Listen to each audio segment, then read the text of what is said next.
À partir de zéro dans le domaine de l'investissement pour aller chercher des gros chiffres, que ce soit 4, 5, 6, 7, 8, 9, 10 chiffres, peu importe. Le revenu net, c'est ce qu'on a. La plupart des gens utilisent ça pour aller s'acheter des sacs Gucci ou faire je ne sais quoi, acheter des clopes. Mais cette partie-là de cash flow, on devrait prendre une portion pour la réinvestir. Je veux faire de l'argent, par où je commence?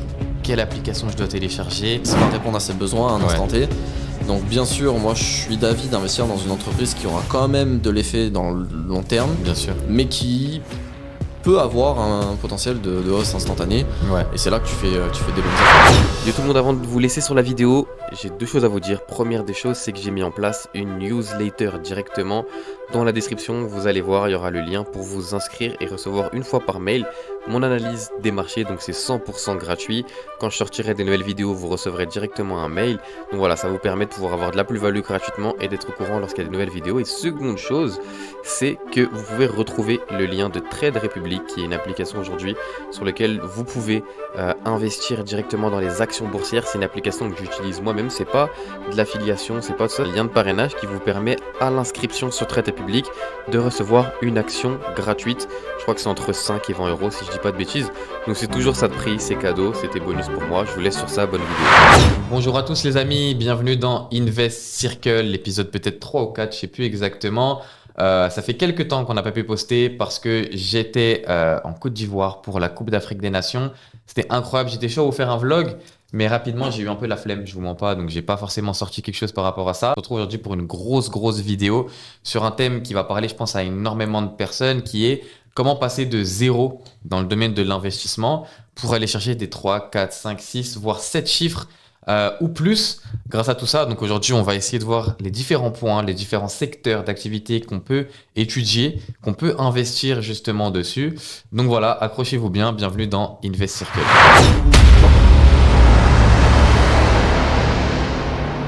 Voilà, bienvenue à vous et n'oubliez pas, c'est disponible en format audio sur toutes les plateformes de streaming, donc Deezer, Spotify, Apple Music, etc.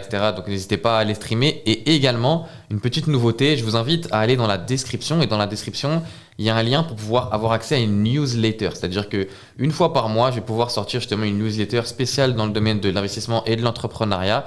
Donc c'est gratuit, 100% gratuitement. Vous allez pouvoir y avoir accès, avoir des actualités, avoir des informations qu'on stipule peut-être pas en live, être au courant des nouvelles vidéos qui vont potentiellement sortir dans les prochains mois. Donc voilà, je vous invite à y aller, je vous invite à cliquer, à vous abonner. Ça mange pas de pain, c'est gratuit. Et comme d'habitude, je vous invite à liker, vous abonner si le contenu vous plaît. On va pouvoir commencer.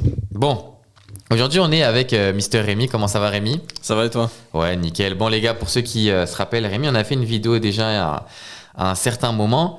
Mais le problème, c'était qu'il n'a pas pu beaucoup parler sur vraiment le domaine qu'il souhaitait parler, parce que on a eu un problème de temps au niveau du studio de podcast qu'on avait utilisé.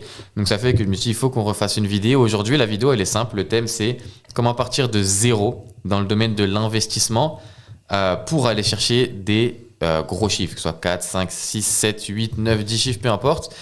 En partant vraiment de zéro. Donc on a fait la première vidéo avec Simon, les gars, je vous invite à aller la regarder, où là cette fois-ci ça a été axé vraiment essentiellement crypto, et là ça va être axé un peu plus tout ce qui va être actions de boursière, ETF, spot, etc., Donc tout sera expliqué, on va essayer de vous expliquer ça de la manière la plus simplement possible. Donc voilà, aujourd'hui Rémi, je t'invite à te présenter très rapidement, parce que je sais que les gens t'ont peut-être déjà vu, mais voilà un petit peu qui es-tu, que fais-tu et pourquoi aujourd'hui tu es notre invité. Ok, du coup merci Alex pour l'invitation, ça fait super plaisir d'être là pour la deuxième fois sur ta chaîne. Moi c'est Rémi, j'ai 23 ans. Aujourd'hui je suis ingénieur, j'ai commencé dans le domaine du naval et c'est vrai que petit à petit, depuis maintenant plus de 2 ans, je me suis formé, renseigné, que je pratique sur les marchés financiers à court terme, moyen, long terme, donc trading, crypto, bourse. Et c'est vrai que j'ai créé une passion pour le domaine de la bourse traditionnelle, puisque le fait que des entreprises produisent de la valeur réelle, de par leurs différents services, de par leurs différents produits, en fait, je me suis dit que les métriques à analyser en fonction de l'économie étaient super concrètes. Et investir là-dessus me permettait de générer un patrimoine à long terme. Donc c'est vrai qu'il y a différents types de stratégies qu'on va voir dans la vidéo qui permettent de se constituer un patrimoine à court, moyen, long terme. Ouais. Et je pense que le domaine des actions ETF, etc., donc bourse traditionnelle. Et aujourd'hui, le moyen le plus connu, mais c'est le moyen le plus sûr de pouvoir se constituer ce patrimoine-là avec une bonne performance. Ouais. Parce que voilà, il y a plein de choses à voir, il y a d'autres domaines aussi, mais c'est vrai que la bourse, c'est vraiment essentiel d'en avoir dans son portefeuille. Ça permet de quand même avoir du rendement sans trop risquer avec de la volatilité selon les actions. Ouais. Mais voilà, donc c'est un autre domaine complètement différent de la crypto et qui est super passionnant. J'ai eu la chance de pouvoir former des dizaines de personnes via des lives. Même plus, hein. Ouais, même plus. On a fait des lives à quelques centaines. Donc franchement, ça fait plaisir et on va démarrer tout ça aussi sur les réseaux. Donc ça va être cool. Ouais, ça marche. Bah, je vous invite à aller suivre Rémi sur les réseaux. Je vais mettre dans la description pour ceux qui veulent aller voir ce qui va sortir très très prochainement, je l'espère. Donc voilà, aujourd'hui, l'objectif d'investir en bourse, dans les actions, dans les ETF, c'est de se constituer un patrimoine de tel que tu peux avoir un patrimoine immobilier, tu peux avoir un patrimoine dans plein de domaines. Mais aujourd'hui, le patrimoine boursier, c'est justement les différents actifs que tu vas pouvoir avoir dans ton portefeuille qui vont pouvoir fluctuer sur du long terme. C'est comme planter des graines maintenant et recevoir les fruits d'ici quelques mois, quelques années. Après, bien entendu, on peut avoir de temps en temps, même souvent, des exploits, des actions, des certains projets qui peuvent exploser, hein, qui peuvent vous rendre très très riche entre guillemets, bien entendu, mais il faut les trouver. Et on est là aujourd'hui pour ça, pour pouvoir justement vous montrer comment repérer les petites pépites, parce que on a parlé des crypto-monnaies, mais il y a beaucoup de gens qui négligent le domaine des actions parce qu'ils pensent que de 1 c'est trop compliqué, de 2 c'est trop long comparé à la crypto-monnaie qui est très volatile. C'est vrai que c'est plus compliqué, mais c'est vrai que quand la crypto-monnaie par exemple était en bear market et qu'on se prenait des moins 80, moins 90% sur certains actifs, bah, le marché des actions subit généralement, mais des moins 90 c'est très rare, surtout sur des grosses actions. On a eu des moins 20, des moins 30, des moins 50, ce qui est énorme sur les marchés des actions, hein. Mais au moins, on n'a pas perdu 90% de notre portefeuille juste à cause d'un marché qui est un peu plus baissier que la normale, ce qu'on appelle le bear market. Donc, c'est pour ça que c'est important de, premièrement, diversifier son portefeuille, je pense, d'avoir des actifs en crypto-monnaie, des actifs en actions, des actifs en ETF, des actifs en indices boursiers, dans plein de domaines. Je pense que même on peut même investir dans les banques, dans plein de choses. De toute façon, on va le voir. Mais première des choses aujourd'hui, ça va être de définir qu'est-ce qu'une action. Pour les gens qui nous suivent et qui ne savent pas trop ce que c'est, pour toi, comment expliquer qu'est-ce qu'une action boursière, quelque chose que tu peux investir, essayer de nous expliquer un petit peu avec tes mots. En fait, il y a une entreprise qui va être créée par quelqu'un, donc ça peut même être votre oncle, peu importe, qui vont du coup avoir différents statuts d'entreprise.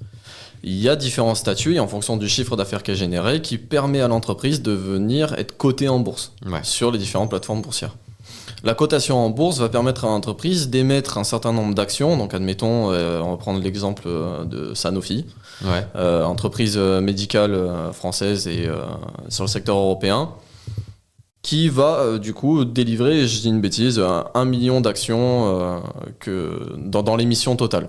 Ça veut dire que il y a une personne, si elle veut, elle peut acheter 1 million d'actions. Ouais. Sauf que la répartition, elle est bien faite. Il y a beaucoup d'actions pour beaucoup de monde. Et le but, en fait, c'est d'acheter certaines portions, de les revendre. Et c'est l'offre qui est mise sur le marché. Et chaque année, la boîte peut revoir l'émission qu'il y a. Elle peut toujours en émettre ou carrément diviser le cours par deux, ce qu'on appelle un split. Et ces actions-là, du coup, sont accessibles et ça vient, du coup, investir dans le capital de l'entreprise, ça apporte aussi du chiffre d'affaires et ça permet de participer à l'évolution de la boîte.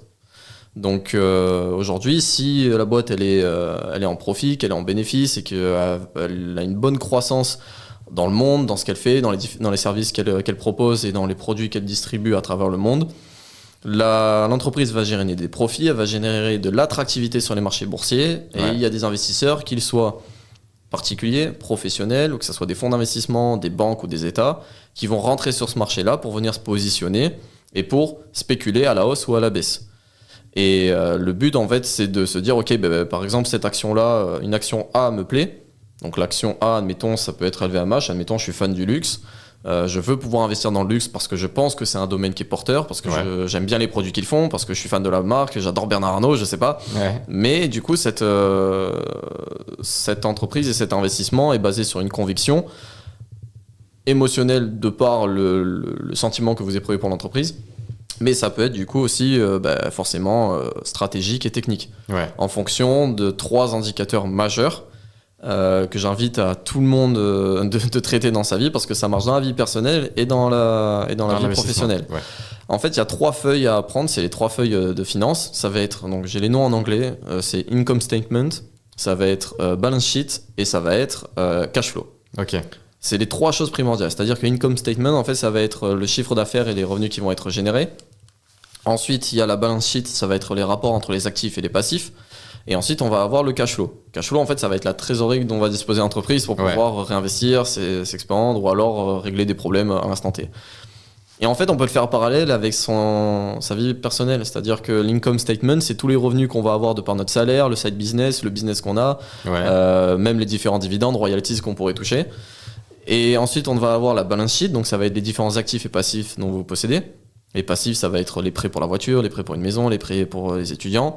Et les actifs, ça va être les biens immobiliers qu'on possède, donc avec la rentabilité qu'ils génèrent, ou différentes actions, donc les dividendes qu'on récupère, des royalties, des rendements, peu importe, ou des parts dans du private equity, donc quand on investit dans une entreprise, non pas en bourse, mais en privé. Et ensuite, on va avoir le cash flow, et ça, c'est vraiment le revenu net, c'est ce qu'on a.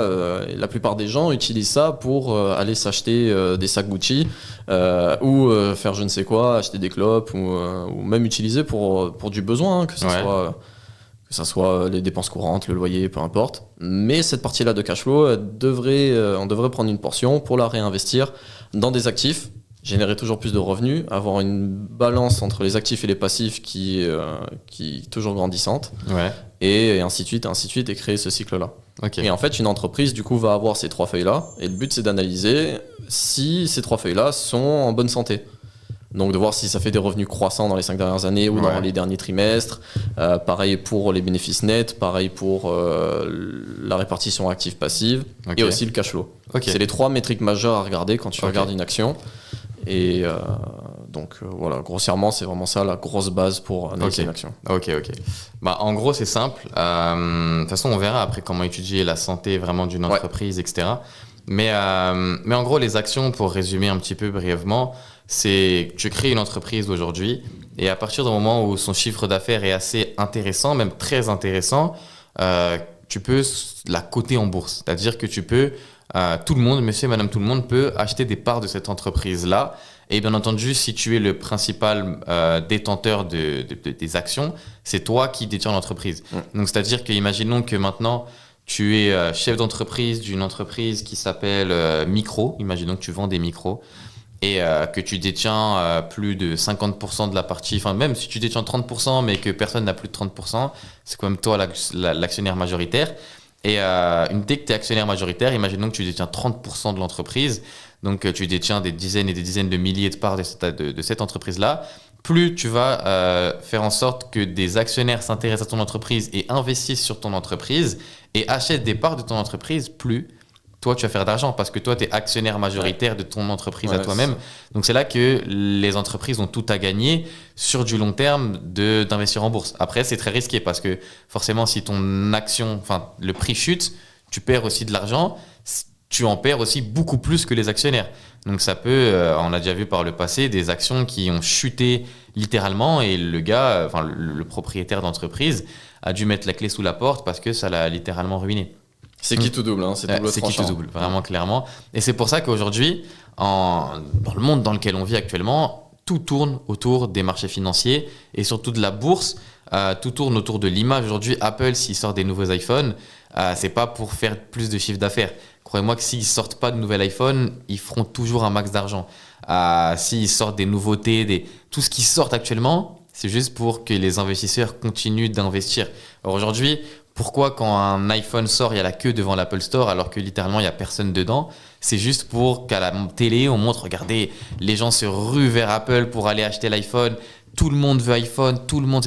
C'est juste des stratégies marketing, pas pour vendre plus, mais pour que les investisseurs derrière prennent confiance. Et quand tu comprends ça, quand tu allumes ta télé, et que tu vois qu'on fait l'éloge de telle ou telle entreprise, qu'on dit voilà, tout le monde veut acheter ci, tout le monde veut acheter ça, et que cette entreprise est cotée en bourse, tu comprends rapidement. Bon, après, c'est un monde qui est passionnant parce que c'est un monde de vipères, hein, de serpents. C'est-à-dire que des fois, le concurrent, il va aller faire une mauvaise publicité pour, bref. C'est comme, vous voyez, comme dans les films, c'est exactement pareil. Où vous voyez Wall Street, vous voyez toutes ces choses-là, comme vous l'imaginez. Bah c'est pareil et c'est pour ça que c'est passionnant où des fois on a eu des moments de fou là même ces dernières années avec le Covid où à un moment donné le Ronaldo marché avec Coca-Cola ouais, ça c'est une histoire de dingue hein. Quand ouais. il a mis la bouteille sur le côté ça a fait une mauvaise pub pour Coca et ça a fait complètement chuter le après complètement ça ils ont perdu des centaines de millions mais non, ils ont perdu quasiment 5 milliards en 48 heures. Mais c'était, en vrai, sur le graphique, tu regardais, c'était abusé. Genre, c'était juste moins 5%, c'était une petite bougie baissière, comme il y a souvent de temps en temps. Donc, en vrai, le fait qu'une personne ait réussi à faire ça, oui, c'est fou. Mais en soi, c'est que dalle. Le lendemain, ils ont peut-être regagné 5 milliards, tu vois. Donc, c'est sur le long terme que ça va avoir un impact. Ouais, plus. Mais en gros, et ce qui est intéressant, c'est que les actions de société, c'est énormément rythmé avec l'actualité. D'autres, c'est l'offre et la demande, comme par exemple les matières premières. Donc, c'est-à-dire que voilà, le pétrole, aujourd'hui, on l'a vu avec l'Ukraine, il y a moins de pétrole qui sont exportés dans l'Europe parce que l'Ukraine a fermé ses frontières. Le prix du pétrole augmente parce qu'il y a beaucoup moins d'offres et beaucoup plus de demandes. A contrario, imaginons que demain, Rémi, dans ton jardin, tu trouves un minerai de diamant qui fait qu'on ait du diamant pour une personne dans le monde, en gros tellement de diamants que voilà, c'est plus du tout une valeur rare ou quoi que ce soit, même si en réalité c'est pas très rare, mais voilà, c'est plus du tout une valeur rare du tout. Bah, ce qui se passe, c'est que la valeur du diamant va s'écrouler parce qu'il y a beaucoup trop d'offres et la demande n'a pas forcément explosé vu qu'il y a énormément de diamants. Donc voilà, c'est comme ça que ça fonctionne.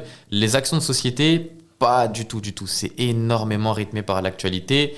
On a l'exemple de Apple qui a sorti son casque de réalité virtuelle il n'y a pas longtemps, ça fait exploser l'action. Autre exemple, Basic Fit qui est coté en bourse, une société des Pays-Bas qui a augmenté ses prix de 20 à 30 euros en 2023 et qui a vu son action perdre 60% en l'espace de 48 heures. Tu vois. Donc c'est vraiment rythmé comme ça et c'est qui tout double, c'est-à-dire que tu prends des bonnes décisions, tu sors toujours des nouveautés, des choses un peu incroyables comme Tesla, comme Apple, comme Nvidia, ça explose. Mais si par contre, tu es comme Basic Fit et la moindre petite décision comme le prix, ça fait chuter. Mais après, ça dépend de pas mal de choses. Parce que par exemple, Netflix avait augmenté ses prix à un moment donné, mais ça n'a pas fait chuter l'action. Ça a même réconforté les investisseurs parce qu'ils se sont dit plus d'argent. Donc c'est vraiment tout un système de communication. Il y a aussi, tu sais, quand ils ont fait le système de synchronisation des abonnements, des comptes et tout. Oui. En fait, tout le monde pensait que plus personne allait du coup prendre des abonnements. Et en fait, ils se sont rendus compte qu'il y a eu une réaction de la communauté qui a été exceptionnelle et pas du tout attendue. C'était que les gens souscrivent quand même à des abonnements. C'est ça, exactement. Et l'action, elle a bien repris depuis cette décision-là. Alors, moi, j'ai été surpris. Je pensais vraiment que ça allait faire chuter l'action. Et en fait, pas du tout. Alors, ça a été une mauvaise nouvelle dans la journée. Donc, on a eu peut-être une bougie rouge. Mais d'ailleurs, tu sais, par rapport au diamant, tu sais comment c'est réparti avec The Beers? Je suis au courant. C'est abusé. Donc pour expliquer du coup aux auditeurs, en gros, il y a une société dans le monde qui possède 80% de tout le marché du diamant, de la supply, etc. Et en fait, c'est eux qui choisissent de rendre le diamant rare en émettant sur le marché mondial très peu de diamants. Ils ont vendu une image de diamant liée à l'amour, liée à la solidité du mariage, avec la bague, etc. Et en fait, il faut savoir que le diamant, ça pullule dans toutes les terres de la planète. Et surtout qu'on est capable de le répliquer en synthétique, mais à 100% pareil. Ça, c'est un truc de ouf. Au niveau atomique, c'est exactement pareil. Pourtant, ça coûte beaucoup moins cher. Et en fait, ils ont réussi juste par une question d'émission, d'offre et de demande, et de par l'image de marque qu'ils renvoient, et surtout qu'ils ont complètement sacralisé le diamant dans les années 40-50, alors que c'était pas le cas avant. En gros, le diamant en soi, c'est juste pas du tout rare, tu vois. Il y a plus de diamants que certaines pierres qui coûtent que dalle, tu vois. Même l'or, il y en a pas autant que du diamant. Il y a plus de diamants que d'or. Donc ça, c'est assez fou. Et même, il y avait une série, petite parenthèse, qui s'appelle la famille Usher, ou je sais plus comment ça s'appelle, la malédiction de la famille Usher. C'est incroyable. C'est une série qui n'a aucun rapport. Et à un moment donné, le gars, c'est un chef d'entreprise et il raconte, et il dit comment faire un business plan. Et il dit, c'est simple, tu plantes un citron, tu as plein de citrons qui arrivent, dans ton arbre, tu les récoltes et tu crées une image de marque. Le citron, c'est cool, le citron, c'est classe. Tout le monde veut du citron, tu associes le citron à une image de marque de luxe, tu fais plein de choses et après, toutes les personnes qui produisent du citron, tu dis non, eux, leur citron, il est pas bon. Tu vas mettre des pesticides, tu vas faire en sorte de, voilà, tu vas tuer la concurrence. Et derrière, ce que tu fais, c'est que, même il avait dit non, tu leur donnes l'idée de pouvoir planter aussi des citrons. Et derrière, tu rachètes. Non, tu protèges le mot citron. Donc, c'est-à-dire plus personne n'a le droit de produire du citron, sauf toi. Donc, tu les rachètes tous à moindre coût, comme ils n'ont plus le droit de le faire. Et bref, il racontait, je vous laisserai taper sur YouTube l'histoire du citron famille Usher. Truc de fou, le gars, il expliquait en 2 secondes, enfin en 2 minutes, comment bâtir un empire juste en portant son. Et en fait, il a juste copié le même modèle que le diamant. Ouais. C'est vraiment, en gros, tu possèdes du diamant, tu montres à tout le monde les mines de diamant qui est autour de toi, sauf que toi, tu mets tous tes avocats sur tous ceux qui vont aller chercher du diamant, donc ils peuvent plus l'exercer, donc ils vont te revendre leur mine de diamant à moindre coût, et au final, tu possèdes la globalité des diamants dans le monde, et c'est toi qui décides du prix, et si tu veux demain un diamant, ça coûte 2 millions, ça peut coûter 2 millions, tu vois. Donc ouais, truc de fou. Mais en gros, pour revenir à ce qu'on disait par rapport à tout ça, les actions, c'est énormément rythmé par l'actualité, donc c'est pour ça qu'il faut pas avoir un œil on va dire sur du court terme mais plus sur du long terme parce que par exemple c'est intéressant de s'intéresser par exemple à Basic Fit quand ça a chuté parce que tu sais que même s'il a perdu 60%, Basic Fit ça reste du solide, c'est quand même une grosse entreprise avec plus de je crois 4000 ou 5000 clubs dans le monde entier. En Europe, en Europe, là où Fitness Park sont pas implantés c'est surtout en France et surtout en France un Fitness Park. Basic Fit pas du tout, dans vraiment toute l'Europe, vraiment à 100% dans tous les pays que j'ai fait. J'ai vu des Basic Fit. Donc ouais, c'est ça qu'il faut comprendre, c'est qu'il faut avoir un aperçu un peu plus global. Et justement, on va y venir maintenant. Comment, en 2024, on peut repérer une action de société qui peut potentiellement nous rendre riches, entre guillemets. Ok. Une action qui peut rendre riche à court terme, ça va être des actions qui sont beaucoup axées sur la spéculation et qui vont être très volatiles. Donc typiquement, ça va être surtout le domaine de la tech. Ouais. C'est les meilleurs, que ça soit à la baisse ou à l'achat ou à la hausse, c'est démentiel. Meta en 2022, ils avaient perdu 80%, c'était équivalent au marché de la crypto. C'était un truc de dingue. C'est un truc de fou. Mais là, on voit avec Nvidia du coup qui ont pris quasiment 400%. Donc en fait, il y a une hype sur laquelle ils ont surfé, ça a été l'IA. Ouais. Et Nvidia, si tu peux expliquer aux gens ce que c'est, quelle entreprise c'est. Ok, en fait, Nvidia, à la base, ils se sont implantés sur une image de marque à la base liée au gaming et au graphisme. Ouais. Et de par les capacités graphiques qu'ils mettaient en place dans leurs différents composants, ils ont alimenté les systèmes graphiques de plein d'ordinateurs, de plein de systèmes informatisés. Et justement, ils se sont développés sur l'IA et ils ont développé des IA et leurs cartes graphiques permettent de faire fonctionner des intelligences artificielles. Donc, sachant qu'il y a toute une hype qui est arrivée à partir de fin 2022, donc on a eu la sortie de ChatGPT, on a eu la sortie c'est pas Luminar, c'est Lens IA, je crois que ça s'appelle. C'est des startups en fait qui ont complètement explosé sur l'IA et il y a vraiment eu un engouement énorme avec Microsoft, avec Google, avec Nvidia. Même Adobe, ils sont rentrés dans la partie, par exemple avec les IA génératives, avec les photos, avec Photoshop. Donc, même avec le son aussi. Avec le son, exact. Très fort. Et du coup, c'est vrai que quand on regarde toutes ces actions-là technologiques qui sont propices à de la spéculation et à avoir vraiment de grosses volatilités, en fait, ce qu'il faut comprendre, c'est qu'il y a des cycles dans le marché boursier, et il y a des cycles dans l'économie. Et en fait, tu vas avoir un déphasage qui va être créé. Donc ça, j'en ai parlé très rapidement en fin du dernier podcast. En gros, tu vas avoir, quand la bourse va être au top, la bourse est la reine des anticipations. Donc quand la bourse est au top, ça veut dire que l'économie globale est encore en train de monter. Mais elle n'a pas fini d'atteindre le top. Quand les actions vont commencer à redescendre, tu vas avoir du coup l'économie qui va commencer à plafonner. Et tu as un déphasage qui se crée justement entre le marché et l'économie. Et le truc, c'est que quand tu prends des entreprises tech, elles vont bien performer en fonction d'un certain cycle économique. Et le but, c'est de repérer, quelle valeur dans un secteur en particulier va performer, que ça soit en surchauffe d'économie, en reprise, en expansion et en surchauffe, et ainsi de suite, et ainsi de suite. Et le but, en fait, c'est de voir que tu vas avoir des valeurs défensives, c'est-à-dire quand on va avoir un top d'économie et qu'on va avoir une rechute derrière, ce qui est intéressant, c'est d'investir dans des valeurs où il y aura toujours de la consommation, toujours de la production. Ouais. Typiquement, Procter & Gamble, L'Oréal, c'est tous des sociétés, même Coca-Cola, Pepsi, c'est des sociétés qui vont quand même faire de la vente, qui vont quand même faire du chiffre d'affaires, qui vont quand même proliférer, malgré les conditions économiques difficiles, avec des salaires qui ne suivent pas l'inflation, ou toutes ces choses-là. Donc, en fonction des timings, on peut faire des réallocations de portefeuille si on a une gestion active du portefeuille. Ouais. Et en fait, c'est comme ça que tu peux faire des profits. Donc, dans une période de reprise, en fait, il faut voir vraiment le graphique avec un top, tu redescends, tu as un creux et ensuite tu repars. La remontée de ce creux, c'est ce qu'on appelle la reprise. Et dans les phases de reprise, là, ce qui cartonne, ça va être l'industrie. La tech qui aura déjà un petit peu commencé en fin de baisse de cycle, puisque ça anticipe. Mais sur la reprise, tu as vraiment industrie, tech, logiciel, toutes ces choses-là. Donc industrie, tu as Caterpillar, Vinci, vraiment le domaine de l'industrie est global. Hein. Ouais. Airbus, Thales, toutes ces choses-là. Donc ça, en fait, c'est une question de cycle liée à l'économie. Et après, tu as des actions liées aux annonces et aux circonstances géopolitiques. Ouais. T'as la guerre en Ukraine, t'as Thales qui travaille dans la défense et dans la cybersécurité, ça a explosé. Ouais. Donc il y a des timings comme ça où on avait eu la crise énergétique, donc investir dans Total, c'était pas déconnant, et Air Liquide pareil. Et comme avec aussi le Covid, avec les Pfizer, les Johnson & Johnson. Même Zoom, c'était un bon créneau. Un Zoom, Netflix, parce qu'on a eu le télétravail, Netflix, on a eu le télétravail, etc. Et à ce moment-là, en fait, il faut essayer de comprendre un petit peu dans quelle phase de marché on se situe. Ouais, pas forcément phase de marché, mais quelles sont les tendances dans la vie de manière générale. Besoins qu'on va les besoins, exactement. Quels sont les besoins et quelle entreprise va répondre à ces besoins à un instant T.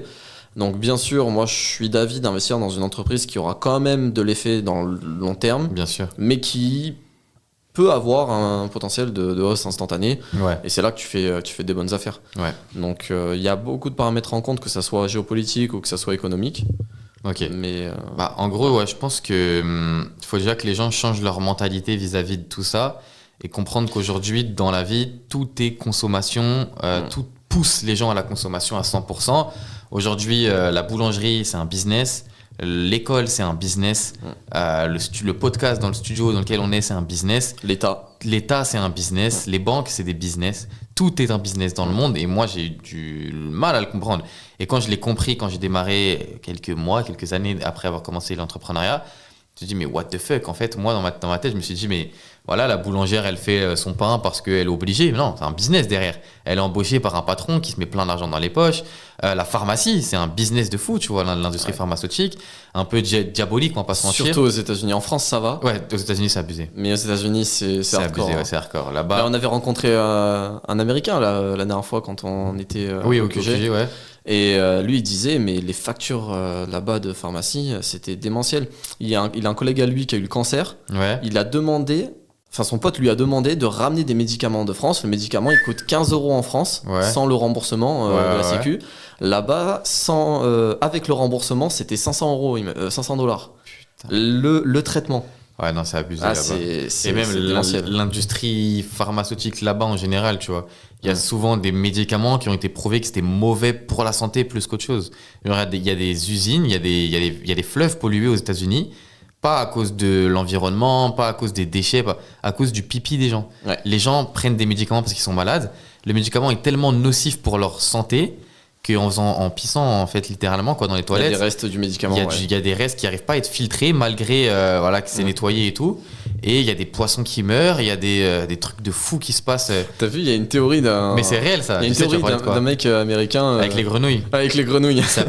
Comment il s'appelle En gros, le truc... Alex Jones, un truc comme ça.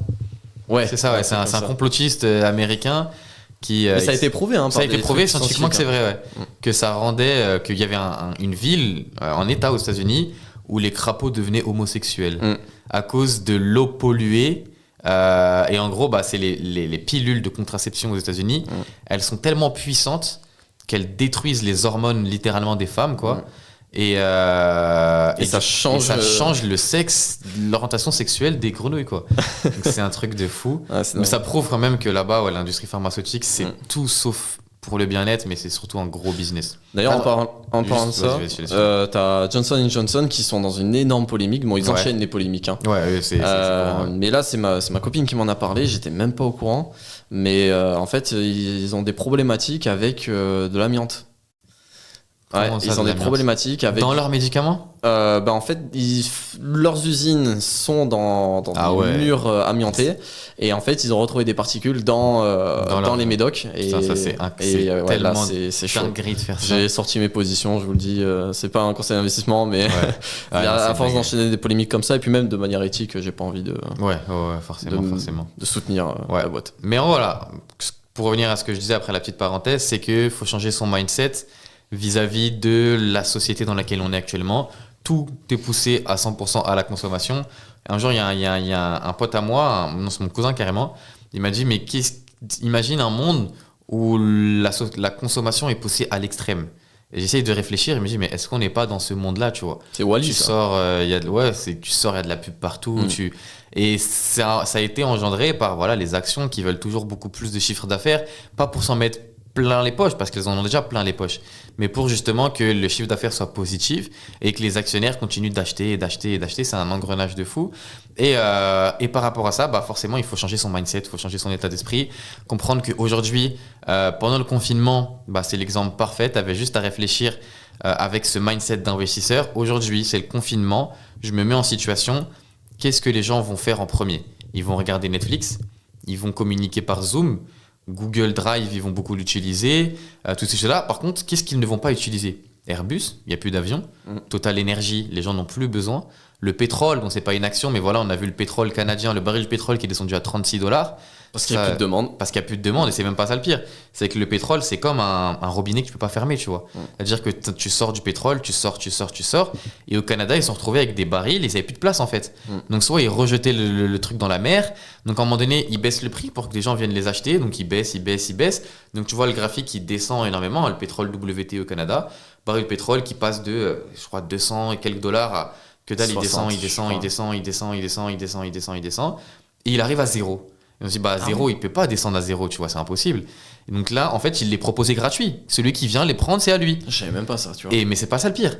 C'est qu'ils ont dû payer une entreprise pour venir chercher les barils de pétrole. Donc le prix est descendu à moins $36. En négatif. Du jamais vu dans l'histoire. Et le truc est descendu à moins $36.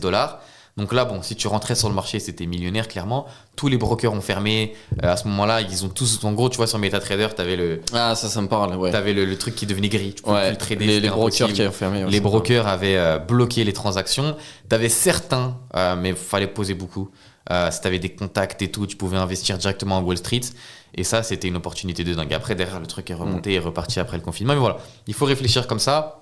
Qu'est-ce que les gens vont utiliser? Qu'est-ce que les gens ne vont plus utiliser? Et tu peux très bien acheter des actions comme Netflix, comme Amazon. Amazon qui a explosé pendant le confinement. Uber avec Uber Eats. Et d'autres qui ne vont plus du tout être utilisés, mais pas du tout. En gros, vraiment, ça a été Airbus, ça a été tout ce qui est société de voyage, de locomotion, tout ce qui est énergétique, le pétrole, etc. Donc c'est vrai que ça a vraiment changé. Et il faut avoir cette mentalité-là de dans quelle phase on se situe actuellement. Qu'est-ce qui se passe dans le monde? Qu'est-ce qui se passe dans le monde? Où sont les tendances?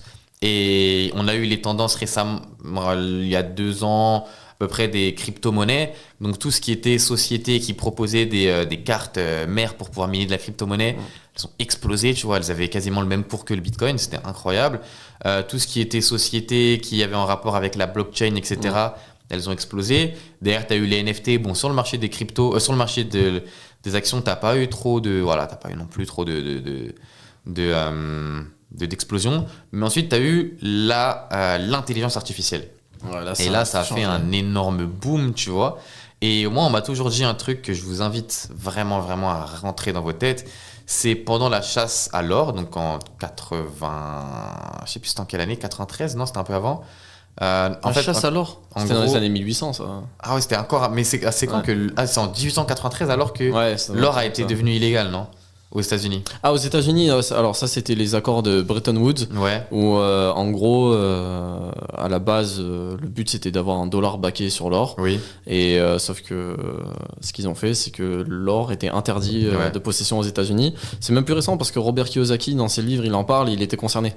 Ok. Où il ouais, avait c'était en réussi à en 93. acheter de manière illégale, du coup, quand Ouais. il faisait la guerre au Vietnam, quand il a voyagé en Europe et tout, donc il en avait acquis. Ok. Mais aux États-Unis, bah, du coup, il n'avait pas le droit, donc il Ouais. s'était détenu à droite à gauche. Et dès que les vannes auront été ouvertes, Ouais, il c'est était, bien. il s'est mis bien, quoi. Ok.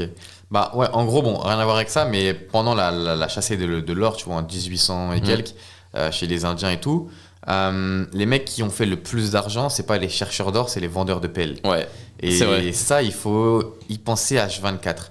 Là, par exemple, hein, je donne l'exemple actuellement, ceux qui font le plus d'argent avec les podcasts, c'est les gens qui proposent les studios de podcast. Ouais. C'est pas les podcasteurs. Là, il y a une grosse hype autour de ça, mais ceux qui font le plus, c'est les mecs comme Podpay, c'est les mecs comme ce studio-là. C'est eux, ils proposent des pelles aux chercheurs d'or, tu vois. Et dans l'investissement, c'est la même chose. Il faut pas que tu t'intéresses à, par exemple, quand il y avait eu l'explosion du Bitcoin, allez, moi aussi je veux miner, je vais mettre 1500 € sur du minage de crypto, je vais investir tout mon argent là-dedans, je vais miner moi aussi de la crypto. Non, il faut que tu t'intéresses au gars qui fournit tout ça, tu vois. Et c'est pareil avec l'intelligence artificielle. Il y a plein de gens qui sont là en mode, je vais créer mon propre business avec l'IA, ça va être un truc de ouf, je vais faire de l'argent avec ça. Hein. Mais qui fournit ces intelligences artificielles-là? Parce que ça sort bien d'une entreprise, ça sort bien de quelque part. Qui fournit les serveurs pour pouvoir gérer et stocker tout ça? Parce que c'est pas sur Internet, tu vois, c'est des gros serveurs. OpenAI, c'est des serveurs qui sont immenses, tu vois. C'est des gros Avec blocs. l'alliance avec Microsoft, du exact. coup, C'est ils ça, sont les tu bases de données et les serveurs de Microsoft, hein, qui mettent, t'as vu avec les gros tubes qu'ils mettent dans la mer là pour refroidir. Oui, j'ai vu le truc Pour de fou. refroidir, ils les mettent dans l'eau en fait, Ouais. juste pour refroidir et ça Ouais. permet d'économiser une énergie monstrueuse. Ça n'a Exact. pas d'impact écologique parce qu'ils font ça de manière carrée. Mais après, il faut pas voir le marché des actions comme des fois on peut voir à la télé dans des manifestations des gens qui disent ouais les actionnaires c'est le leur démon, faute. c'est leur faute. Et en fait, il faut se rendre compte que la plupart de ces entreprises-là, bon, il y en a, ils font n'importe quoi, mais la plupart, en fait, vont pouvoir créer plus de biens que la plupart du commun des mortels. Ouais. Et investir chez Apple, investir chez Microsoft ou peu importe, même si on voit leur bilan carbone démentiel, mais derrière les actions qu'ils font contre la faim, contre le réchauffement climatique, tout ce qu'ils mettent en place, c'est pas forcément mis au grand jour parce que ça fait pas forcément débat. Ouais. Ce qui fait débat et ce qui fait les news Là, et c'est- le papier, c'est l'impact énergétique. C'est voilà, c'est les mauvaises news. Mais et puis les actionnaires, en fait, si tu te plains que les actionnaires ils sont de l'argent, pourquoi tu n'es pas actionnaire? Ouais. Je sais pas si tu avais vu à L'Oréal, il y avait, et ça franchement je vous le conseille, hein, si vous travaillez dans une entreprise qui est cotée en bourse, si demain vous avez une prime de Noël et qu'on vous propose de vous la verser en actions de l'entreprise, acceptez directement. Ça dépend de l'entreprise. Hein. Ça dépend de l'entreprise. Mm. Mais généralement, si vous êtes chez L'Oréal, si vous êtes chez LVMH, si vous êtes... Et L'Oréal, c'est arrivé il y a 2 ans ou 1 an et demi, je sais plus, où des gens avaient accepté de pouvoir recevoir leur prime de Noël L'Oréal. Il y avait genre 2-3 ans ou même 5 ans, je sais plus. Avant, c'était avant le confinement, en fait, directement en action. Mais qu'ils ne pouvaient pas toucher pour le moment. Ils pouvaient la sortir qu'au bout de certains temps. Et quand Ouais, c'est elles sont l'ouverture de sorties- ton PEA. Exact. En fait. C'est Donc ça. tu as 5 ans avant de pouvoir les récupérer, sauf rupture du contrat avec L'Oréal. Mais ouais. Et ouais, en gros, ce qui s'est passé, c'est que y a des mecs qui sont passés à 6 chiffres, quoi. Des salariés qui sont ouverts leur portefeuille d'investissement 6 chiffres. Normal, tu vois. En plus, L'Oréal, la chance qu'ils ont, les salariés, c'est que L'Oréal, c'est la deuxième plus grosse boîte du CAC 40. Ouais. Ce qui signifie que les primes qu'ils vont avoir d'intéressement, de participation, ou alors les primes de Noël qui peuvent se faire avoir en action, c'est des gros montants. Ouais. C'est des gros montants. Je sais que LVMH, en moyenne, c'est quasiment jusqu'à 10 000 $ à l'année, selon les grilles des salaires. L'Oréal, à mon avis, on doit être aux alentours de 6-7, je sais pas trop. Ouais. Mais c'est déjà colossal. Et 6-7 000 € en actions L'Oréal en 2020, aujourd'hui, ça a fait, si en cumulé et que tu en gagnes encore petit à petit ou que tu réaccumules, finalement, tu te transformes facilement sur un x4, x5 sur 3-4 ans. Donc, Ouais. c'est des très bonnes actions. Hein, et Ouais. Et ouais, devenir actionnaire, c'est l'un des meilleurs moyens.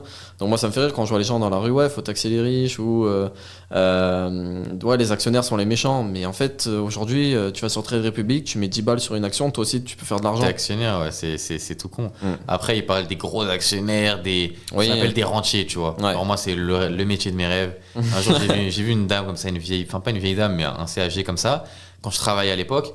Et voilà, on discute et tout. Enfin, elle était venue dans l'entreprise dans laquelle je travaillais.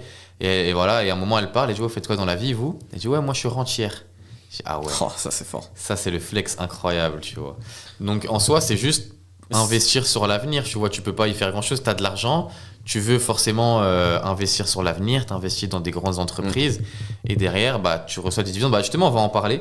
Je pense que ça peut être intéressant aussi dans les actions parce qu'il y a différents types d'actions. Donc là, on a vu un petit peu, pour résumer, le gros point, c'est vraiment changer sa mentalité vis-à-vis du monde dans lequel on vit. Et quand tu vois qu'Apple sort un nouvel iPhone, ne te rue pas pour acheter le nouvel iPhone, mais essaye d'aller regarder les actions, essaye d'aller comprendre, essaye de te dire, voilà, Apple, généralement, bon, on va pas rentrer dans les détails, mais ils ont plusieurs cycles chaque année. Ils ont le cycle où ils sortent les nouveautés, où là, ça peut être intéressant. Ils ont le cycle où ils sortent le nouvel iPhone avec la nouvelle méta iOS, etc. Et généralement, il y a 3 chiffres qui sont intéressants. Le premier jour, au bout d'une semaine, non, les précommandes au bout d'une semaine et au bout d'un mois. Et généralement, quand les chiffres sortent, à chaque fois, l'action explose. Donc voilà, il y a plein de choses à se renseigner sur tout ça. Mais quand vous voyez à la télé des actualités et qu'on parle du nouvel iPhone, c'est pas pour vous dire d'aller l'acheter, c'est juste que ça intéresse des gens qui sont dans le domaine de l'investissement. Genre quand vous voyez à la télé des choses, vous comprenez pas pourquoi, mais pourquoi ils parlent de la sortie d'un nouveau processeur de Microsoft ou de trucs ou de ça ou qui parlent d'un truc qui nous concerne pas du tout. Bah c'est juste que c'est pour les actionnaires et que eux ça les intéresse réellement de savoir ce qui se passe. Donc sur BFM TV Business, on en parle beaucoup de toutes ces choses-là, des nouveautés, de l'actualité. Donc après, les actionnaires, ils sont déjà placés. oui, les C'est- vrais actionnaires, mais ouais. les actionnaires lambda comme nous. Ah oui, Là, je parle des lambda, tu vois. Ouais, bah, c'est pour qu'on arrive à la fin de la vague et Ouais. qu'eux, ils prennent leur profit. Hein. Après, ça dépend d'où, tu vois. Mais Mm. généralement, quand c'est Apple, quand c'est tout ça, généralement, enfin, on ne parle pas les mêmes infos en même temps, mais quasiment, tu vois, Mm. sur les sorties. Mais en gros, voilà. Et aujourd'hui, tu as aussi la possibilité d'avoir des actions à dividendes. C'est-à-dire que tu investis de l'argent et tu peux recevoir de l'argent tout en gardant ton argent dedans. Donc, essaye d'expliquer un petit peu brièvement. Ouais. Les actions à dividendes, ça peut être intéressant selon le profil d'investisseur. En Ok. fait, moi, franchement, moi, je te recommande pas, tu vois, d'aller sur les dividendes aujourd'hui. Tout simplement parce que les dividendes, ça va être une portion des bénéfices qui ont été effectués par l'entreprise et qui vont être reversés aux actionnaires. C'est-à-dire en remerciement d'avoir mis ton argent dans l'action, Ouais. ils vont te dire, bon ben voilà, cette année, on va allouer 4%, 5%, 8%, 3%, peu importe, de rémunération via des dividendes.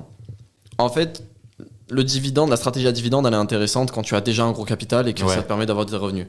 Mais pour vraiment construire ton portefeuille sur les 5-10 prochaines années et avoir un objectif de performance dans ton portefeuille, c'est pas intéressant. Parce que ce qui va se passer, c'est que dès que tu vas avoir ton paiement de dividende, admettons, on prend une action qui est à 100 $. Ouais. Cette action à 100 $, admettons, elle a 3% de dividende. Donc en gros, ce qui va se passer, c'est que l'action va passer de 100 à 97. Donc tu vas perdre du coup 3 $. Ouais. Les 3 $ en fait que tu as perdu sur ton graphique, tu vas les avoir en cash. Donc tu es toujours à 100 $. Tu Ouais. as juste 97 d'actions et 3 en cash, au lieu d'avoir 100 dans l'action. Ouais. Mais le truc, c'est que tes 3 $ que tu as touchés, bah, tu vas payer la flat tax. Ok. Ouais. Donc con. à chaque fois que tu touches tes dividendes, bah, tu perds 30% à chaque fois sur tous tes dividendes. Ouais. Soit ils sont réinvestis automatiquement, soit tu les réinvestis manuellement. Mais le but, en fait, notamment sur les ETF, tu as les ETF qui sont capitalisants, où en fait ça va accumuler petit à petit, ça va réinvestir automatiquement les dividendes. Ouais. Soit tu vas les avoir en distributif. Et eux, ils vont vraiment te payer les dividendes, ils sont pas réinvestis automatiquement. Bah, tu as des actions qui font pareil. Ouais. Et le truc, c'est que bah voilà, nous, on cherche à avoir une performance qui peut osciller entre 6 à 13%, même mieux si tu arrives à faire avec ton rendement annuel, hein, soit dans ton portefeuille d'actions choisi, soit dans tes ETF. Mais quand tu regardes sur un effet exponentiel sur les 10, 20, 30 prochaines années, en fait, perdre 2, 3, 4%, ça te grappille ta performance. Tu peux Ouais. perdre des centaines de milliers d'euros et voire des millions. Donc aujourd'hui, si tu veux faire croître le plus possible tes actifs, la stratégie d'avoir des actions à dividende, c'est pas le plus optimal parce qu'à chaque fois, dès que tu as un paiement en dividende, boum, tu te prends 30%, boum, tu te prends 30%. Ouais. Sur les bénéfices, bien sûr. Donc, admettons, tu reçois 10% de dividende, en fait, tu en reçois 7. Ouais. Parce que tu as payé 3% Ouais, aux impôts, quoi. ouais. Donc, l'objectif, voilà, c'est vraiment, selon moi, dans ce premier cas de figure, tu veux prendre la performance. Donc, tu prends des actions qui versent pas trop de dividendes ou des ETF qui en donnent pas trop. Parce que, ou du alors, coup, tu les réinvestis automatiquement. Ouais. Quand il y a des dividendes, c'est moins performant du coup. Parce Pas que forcément. Pas forcément. Pas forcément. En fait, tu as des actions qui vont vraiment se stabiliser et qui vont faire des gros dividendes. Donc ça, c'est intéressant quand tu as une stratégie à dividendes où tu veux pas te prendre la tête. L'action, bah voilà, elle est linéaire, mais au moins tu prends du cash tout le temps. Ouais. Et après, tu as des actions qui vont prendre de la valeur, mais qui vont quand même donner des dividendes. Mais beaucoup moins que l'action ou pas forcément corrélée. Ça dépend. C'est pas une corrélation pure et dure. Ouais. Plus le yield de dividende va être élevé, ouais. C'est sûr, forcément, ça va impacter sur la performance. Mais quand tu prends même Pepsi et Coca-Cola, qui ont des rendements intéressants, hein, entre 4 et 5%, 3 pour Procter & Gamble, un truc comme ça, tu es entre 3 et 5%, ça reste quand même intéressant pour des dividendes. Mais c'est des actions quand même qui prennent pas mal de valeur. Ok. Donc tu vois, la courbe, elle est complètement croissante et tu te dis, bon ben, t'as à la fois du dividende, t'as à la fois du truc, donc ça peut être intéressant, mais tu perds tes 30% à chaque fois, À chaque fois, donc moi, ce que je fais, c'est que je réinvestis tout le temps. Je me dis, bah voilà, comme ça, dans 5-10 ans, je vais pouvoir avoir un bon portefeuille plutôt que, admettons ton portefeuille, si tu fais ta simulation et qu'il est censé monter de 0 à 1 million, bah, si tu perds 2%, tu peux avoir de 0 à peut-être 300, 400 000. Ça peut vraiment changer ta performance à travers le temps. Ok, super intéressant. Bah ouais, en gros, je pense que aujourd'hui, c'est pas forcément l'idéal, les dividendes, pour pouvoir se construire un portefeuille de rentier tous les mois et tout. Ouais. Je pense qu'aujourd'hui, si tu veux vraiment être rentier, investir dans des grosses, en tout cas, actions, comme par exemple Apple, pour recevoir des grosses dividendes, je pense pas que c'est l'idéal. Surtout qu'Apple, il donne pas beaucoup en plus. Clairement, moi, j'ai des Apple et par trimestre, je reçois une petite notif. Vous avez reçu 47 centimes, vous avez reçu 77 centimes. Ah ouais, non, ils donnent rien. Ils donnent pas grand-chose. Donc ouais, ça, c'est intéressant à regarder. Et en plus, toutes les informations, elles sont disponibles. Tu vois, tu peux aller regarder sur Internet, sur TradingView. Je crois que même, ils expliquent un petit peu tout ça. Ouais, t'as tout. Ouais. Mais en gros, aujourd'hui, si tu souhaites investir sur une action, on est d'accord, il faut regarder peut-être sa santé, la santé de l'entreprise. Ouais. Et pour toi, comment aujourd'hui, de manière assez simple pour que les gens comprennent, comment on reconnaît si une entreprise est en bonne santé ou en mauvaise santé ? Alors déjà, premier point, on reprend les 3 feuilles dont j'ai parlé au tout début de la vidéo. Là. Ouais. Ces 3 feuilles-là, il faut regarder si ton chiffre d'affaires est croissant, si tes revenus sont croissants, si le ratio actif-passif est intéressant. Ouais. Donc en fait, souvent tu vas avoir des ratios de dette, etc. Donc ça, tu te renseignes un peu sur Internet et tu arrives à voir quels sont les ratios à regarder par rapport à ça. Généralement, le but, c'est que l'entreprise ne soit pas endettée à plus de 70-80% de ce qu'elle possède. Ok. Sinon, ça commence à devenir chaud.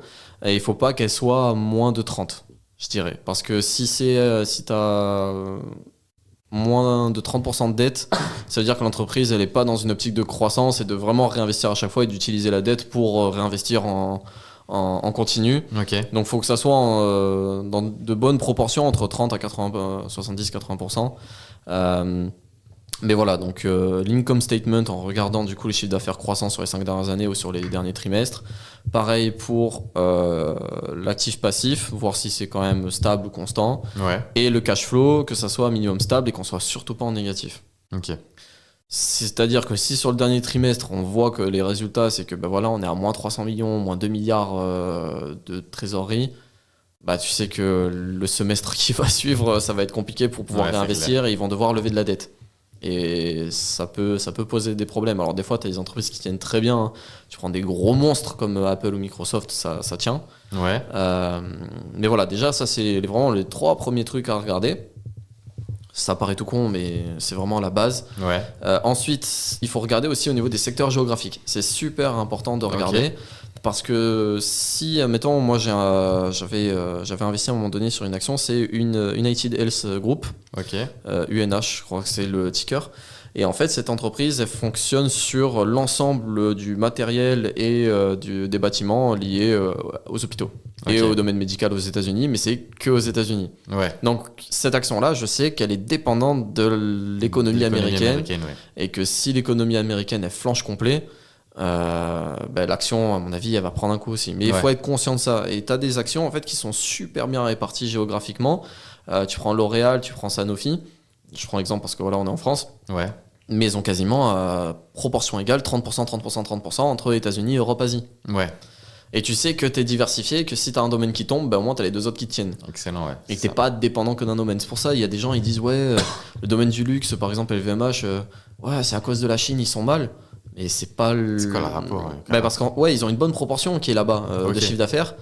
Mais tu as les États-Unis, tu as l'Europe, tu as d'autres pays qui soutiennent aussi. Exact. Donc ça a un impact, mais c'est pas un impact majeur. Donc faut regarder ça déjà au niveau de la géographie, au niveau de la santé économique avec les 3 feuilles. Ouais. Et après, un autre critère, ça serait. Il y a un critère que je regarde aussi, c'est la visibilité de l'entreprise. Du groupe. Du dirigeant. Du dirigeant. Elon Musk, tu sais que lui, il met un tweet sur Twitter, sur X, tu sais que ça va avoir un impact. Ouais. Et même Jeff Bezos, Bernard Arnault est pas trop concerné. Ouais, il est pas trop actif. Ou comment il s'appelle, Jim Cook. C'est celui de Apple. Le PDG de Apple. Ouais, carrément, je sais même pas. En fait, lui, il est pas trop exposé, tu vois. Oui. Donc, c'est intéressant. Amazon, tu sais qu'il est quand même un peu exposé, donc faut faire gaffe. Ouais. Microsoft, tu sais même pas qui c'est. C'est vrai. Voilà, tu sais pas qui c'est. Google, on sait à peine qui c'est. C'est vrai aussi, ouais. Alors que le mec de Alibaba, par exemple, on sait qui c'est. Voilà. Donc, les propriétaires et les PDG d'entreprises sont super exposés. Faut vraiment faire gaffe parce que demain, il te sort une news de ouf. Ou alors, il a trompé sa femme, ou alors il a fait un truc, ou il s'est retrouvé dans un club de striptease, ou t'en sais rien. La bad news qui peut sortir. Ouais. L'attractivité pour l'entreprise va en prendre un coup et les traders institutionnels, ils vont se faire un malin plaisir à shorter le marché avec des leviers abusés. Donc voilà, ça c'est vraiment 3 critères majeurs. Et la courbe. Hein. Ouais, graphiquement. Justement, j'allais en parler. Faut avoir des bases. Ouais. Même la base Fibonacci, t'apprends Fibo. C'est ce que j'allais dire. Ouais. C'est... Les amis, ce que je vous conseille de faire, pour les personnes qui comprennent rien graphiquement, ça va être simple, ça va être de se renseigner un peu sur les bases et d'ouvrir une application qui s'appelle TradingView. Et franchement, vous essayez de comprendre, vous essayez de voir. Vous voyez que le marché est corrélé, c'est-à-dire qu'il y a un lien entre le graphique et l'actualité. Après, vous avez de la chance parce que je pense sincèrement que le marché des actions, même si tu comprends rien graphiquement, tu peux quand même faire de l'argent. Parce que aujourd'hui, certes, il y a des baisses, il y a des hausses, il y a ceci, il y a cela, mais si tu es là sur du long terme, que tu as un prix d'entrée qui est à 30% au-dessus ou 30% en dessous, bon, sur les actions quand même, c'est un peu abusé, je vais dire plutôt du 10% ou du moins 10%, on n'est pas sur les cryptos. C'est pas grave, tu vois ce que je veux dire, c'est pas très grave. Et même si tu perds moins 10% dès ta première semaine ou ton premier mois, c'est pas grave, tu vois. Mais c'est vrai que c'est important de regarder un petit peu une règle d'or qu'il y a dans l'investissement, c'est investir quand c'est dans le rouge et sort quand c'est dans le vert. Ça, c'est la règle d'or, c'est-à-dire que vous n'allez pas acheter Nvidia, qui est l'action qui a explosé cette année, qui a fait un... T'as vu le mois de janvier qu'elle a fait ? J'ai pas regardé. Oh, tu regardes le graphique, tu pètes un câble. Je crois que depuis... Si. Là, en un mois... C'est parce qu'il y a eu les chiffres de l'année qui sont sortis officiellement. Ouais. Avec... Et c'était pas prêt à autant d'explosions sur Nvidia. Aujourd'hui et demain, je crois aussi que enfin là, toute la semaine, t'as les résultats qui sortent pour Apple, Microsoft, Adobe. Là, il y a du lourd qui va sortir cette semaine. Ça, c'est des choses importantes à savoir, les gars. Ouais. C'est en fait quand les actions, quand les entreprises sortent leur chiffre d'affaires sur l'année, donc souvent il y a des prévisions, elles-mêmes font des prévisions. Si on est en dessous de cette prévision, on peut s'attendre à une chute. Si on est au-dessus de cette prévision, ça augmente. Et si c'est largement au-dessus de ce qui était prévu, là, ça détruit tout. Comme Nvidia, ils avaient fait des prévisions. T'as vu ? Ouais, LVMH aussi, j'ai vu. LVMH, en plus, on en avait parlé dans l'épisode le 28 ou 29 novembre qu'on avait fait. Là, en une session, ils ont pris 12-13%. Ouais, c'est énorme. Ça a été dingue. Les résultats, ils ont vraiment plu. Et il y a une attractivité sur le cours qui a été démentiel. Donc, oui, il y a un dernier point qu'il faut mentionner. surtout pour la France. Ouais. Regardez si l'entreprise est détenue par une part d'État Ok. ou qu'il y a le gouvernement dans le conseil d'administration. Ok. C'est mort. Moi, j'investis pas, c'est ma règle, c'est mort. J'investis que dans les entreprises où il n'y a pas le conseil d'administration. Ouais. Vous regardez toutes les entreprises qui ont le conseil d'administration, bon allez, 80% on va dire, on va se laisser une marge d'erreur, Ouais. mais tu regardes Renault, EDF, tous ces trucs-là, c'est la descente aux enfers. Le Ok. graphique, c'est une exponentielle mais vers le bas. C'est pas du tout intéressant à investir, surtout à notre niveau. Ouais. Et il faut vraiment faire gaffe à ça. Donc, tu as des actions où il n'y a pas le conseil d'administration et forcément, c'est celles qui font partie du CAC 40. Ouais. Comme par hasard. Comme par hasard. Tu prends L'Oréal, Air Liquide, Sanofi, tout ce que tu veux, Ouais, Safran, ST Microelectronics. Il n'y a pas l'État dedans, ça fonctionne du tonnerre. De fou. Donc ça, faut vraiment regarder. Ouais. Ouais. Bah, pour revenir à ce que je disais par rapport au graphique, acheter dans le rouge, vendez dans le vert, c'est-à-dire que quand le marché augmente, c'est là où tu vas commencer à sortir tes parts si tu veux faire de l'achat-revente. Ouais. Et si tu vois que le marché a bien chuté et que tout ce que Rémi a pu dire justement avant pour voir si la santé de l'entreprise est bon, que voilà, c'est des checks. Hein. Ok, bah ça c'est bon, ok c'est bon, ok c'est bon, ok c'est bon. Là, vous pouvez y aller. Et si ça a chuté en plus récemment, bah, c'est une très bonne opportunité pour pouvoir rentrer dedans. Exact. Et Bonne Nvidia, santé, par exemple, LVMH, toutes ces choses-là, quand ça explose, c'est pas le moment d'acheter parce que même si tu peux quand même faire des bénéfices, c'est pas après un 700% à l'année que tu t'attends à faire des bénéfices de fou après un 700%, alors qu'une entreprise qui n'a pas trop encore donné ce qu'elle avait dans le portefeuille, enfin dans le caleçon, on va dire, si demain elle explose, c'est mieux d'être avant que ça explose qu'après parce que tu vas juste manger les miettes de pain, quoi, tout simplement. Ouais, mais dans l'objectif, tu vois, pour revenir au sujet principal qui est comment devenir millionnaire de 0 à 1 million. Ouais. En fait, soit tu investis, tu as différentes manières d'investir. Hein. Soit tu fais du DCA, c'est-à-dire que bon père de famille, tu investis sur un ETF ou sur une action. Donc ETF, pour ceux qui ne savent pas, en gros, c'est... De toute façon, on va en parler juste après. Ouais, mais juste vite fait, en gros, c'est un indice qui regroupe plusieurs actions en une seule. Donc, tu mets dans un ETF, ça te fait plein d'actions en même temps. Ouais. Donc que ça soit ça ou que ça soit dans des actions, si tu investis tous les mois sans regarder le prix, c'est ce qu'on appelle un DCA. Ouais, c'est Et ça, en fait, ça te permet déjà à long terme de t'assurer, entre guillemets, si tu fais ça intelligemment et que tu te renseignes un petit peu, d'avoir des rendements qui sont quand même intéressants. Ensuite, tu as la stratégie de gestion active de ton portefeuille pour regarder un petit peu dès qu'il y a des chutes, dès qu'il y a des secteurs plus intéressants que d'autres. Oui. Mais là, en fait, on parle sur des entreprises qui ont majoritairement une capitalisation boursière supérieure à 500 millions. Ouais. Mais tu as autre chose aussi, c'est investir du coup dans les toutes petites entreprises, c'est-à-dire sur les petites capitalisations boursières. Ouais. Et en fait, c'est ces petites capitalisations boursières qui ont forcément le plus gros potentiel de hausse, parce que voilà, elles ne sont pas capitalisées beaucoup, c'est comme si tu investissais à Amazon dès le début. Ouais. Donc forcément, c'est plus de risques. Donc tu risques de perdre plus d'argent, tu risques d'en gagner beaucoup, mais en fait, il faut réussir à mettre ses objectifs sur la table et se dire ok, moi je veux devenir millionnaire dans 2 ans, 5 ans, 10 ans, 20 ans, 30 ans. Et en fait, il va falloir adapter ton aversion au risque. Si tu veux être millionnaire rapidement, il va falloir du coup utiliser des leviers rapides pour gagner de l'argent, mais forcément tu vas risquer beaucoup plus et tu risques de perdre beaucoup d'argent. Exactement. Donc tu vas avoir forcément des leviers comme la crypto-monnaie où tu peux faire des airdrops aussi dedans. Ça va en termes de risque, c'est super intéressant. Mais la crypto, voilà, tu peux aussi perdre beaucoup d'argent. Ou alors tu as les petites capitalisations boursières, investir dans des startups ou dans des petites actions qui viennent de rentrer en bourse, qui ont des gros potentiels de hausse, mais qui peuvent aussi finir à zéro. Ouais. Donc ça, c'est vraiment en fonction de ton aversion au risque, où tu peux prendre des risques. Peut-être que voilà, à mon âge, tu vois, j'ai 23 ans, j'ai pas d'enfants, j'ai pas une famille à nourrir ou quoi que ce soit. Ouais. Je peux me permettre de prendre des risques, donc je pourrais potentiellement, tu vois, prendre beaucoup de risques, quitte à tout perdre. Ouais. C'est en fonction de chacun. Et après, t'en as qui, du coup, vont avoir un profil modéré ou alors un profil plus conservateur, où tu vas vouloir te dire, ok, ben moi, c'est sur 20-30 ans. Et dans ces cas-là, tu vas utiliser des rendements, entre guillemets, plutôt garanti, on va dire. Ouais. Même si rien n'est garanti, les résultats passés garantissent pas les résultats futurs.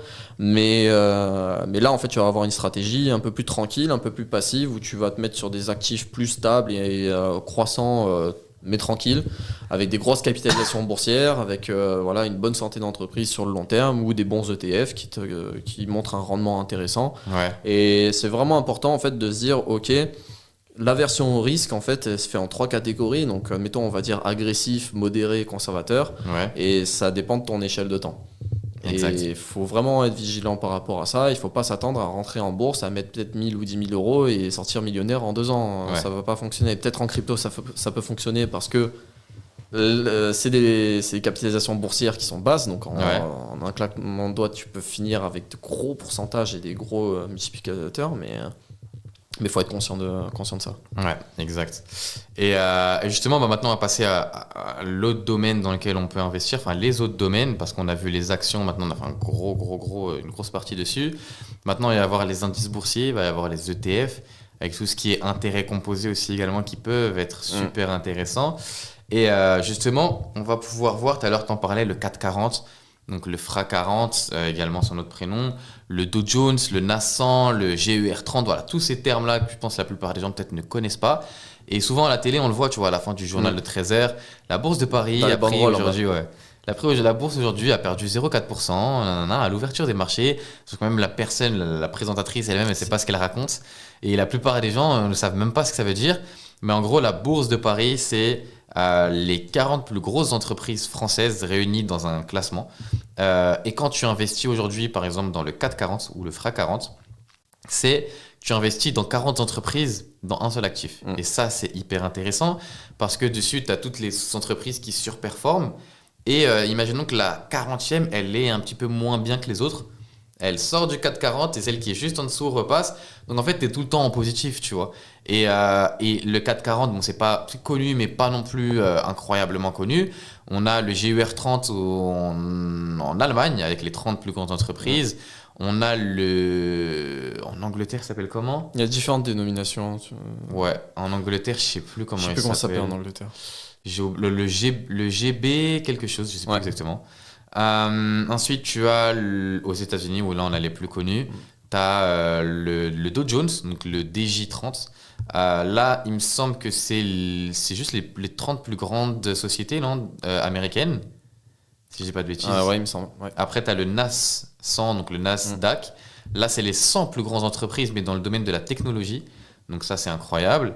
Et après, il y a, je pense, le plus connu, le SP500. Standard & Poor's 500. Ouais. Ça, c'est les 500 plus grandes entreprises tout court ou il y a un critère ? Ouais, c'est les 500 plus grandes entreprises des 11 super secteurs qui existent. Et pourquoi c'est la plus connue ? C'est que ça fait combien de temps ? Je ne sais plus combien de temps que ça existe. Mais je crois que ça n'a jamais connu d'année négative, je crois. Ou... Si. À un moment, mais ça fait longtemps, je crois que c'est pas négatif. Bah, tu as eu négatif avec la crise des subprimes 1929, les crises qu'il y avait dans les années 70-80 là, avec le pétrole et tout. Ouais. Tu avais une autre crise immobilière, mais globalement, en gros, le S&P 500 est une référence pour la plupart des investisseurs puisque il est estimé sur 10, 20, 30, 40, 50 ans que le rendement moyen annuel oscille entre 9 et 13%. Ce qui est énorme. Ce qui est super, ça change du livret A où on avait 0,5 pendant des années que j'ai connu. Maintenant on est à 3. 1%. Ah, on a 3 ? Ouais, on est à 3. 50, mais ça va redescendre. Ça va redescendre parce qu'on est l'inflation baisse, entre guillemets. Baissé, ouais. On va pas rentrer dans le détail, c'est trop long comme sujet. L'inflation baisse, mais les prix restent hauts. Ouais. Mais ouais, globalement, en fait, tous ces indices-là sont des indicateurs d'économie pour chacun des pays. Nous, en tant que particulier, on peut pas investir dessus.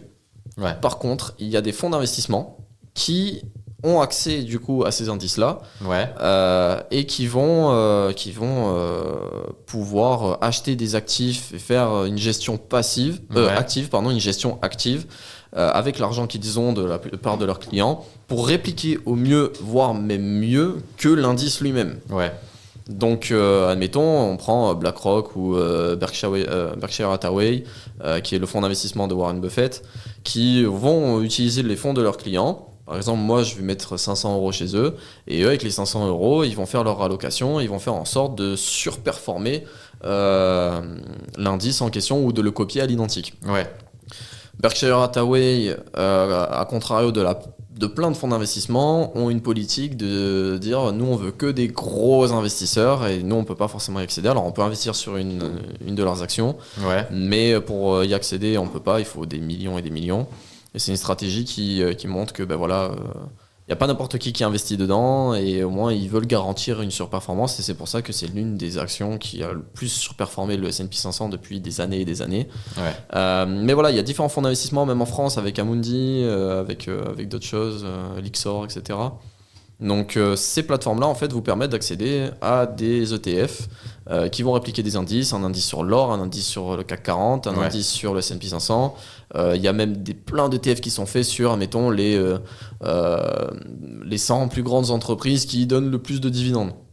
Il y a des arrangements qui sont faits comme ça sur le domaine de la tech, il y a des ETF sur les IA, sur les énergies. Il y a vraiment plein de choses. Et après, il y a un truc qui est super intéressant dans ces domaines-là, c'est les intérêts composés. On apprend, enfin on nous dit, on l'entend partout, si tu investis sur un actif qui est à hauteur de 20% par an, si je dis pas de bêtises. Non, c'est haut, 20%. Oui, c'est haut, mais en gros, l'exemple, c'est si tu investis sur un truc qui te rapporte 20% par an, au bout de 20 ans, si tu investis 200 € tous les mois et que tu remets à chaque fois tes gains, etc., tu es millionnaire. Donc ça, c'est réel à 100%, tu vois. Et aujourd'hui, comment tu pourrais expliquer à quelqu'un c'est quoi les intérêts composés? En gros, les intérêts composés, ça a été décrit par Einstein comme la 8e merveille du monde.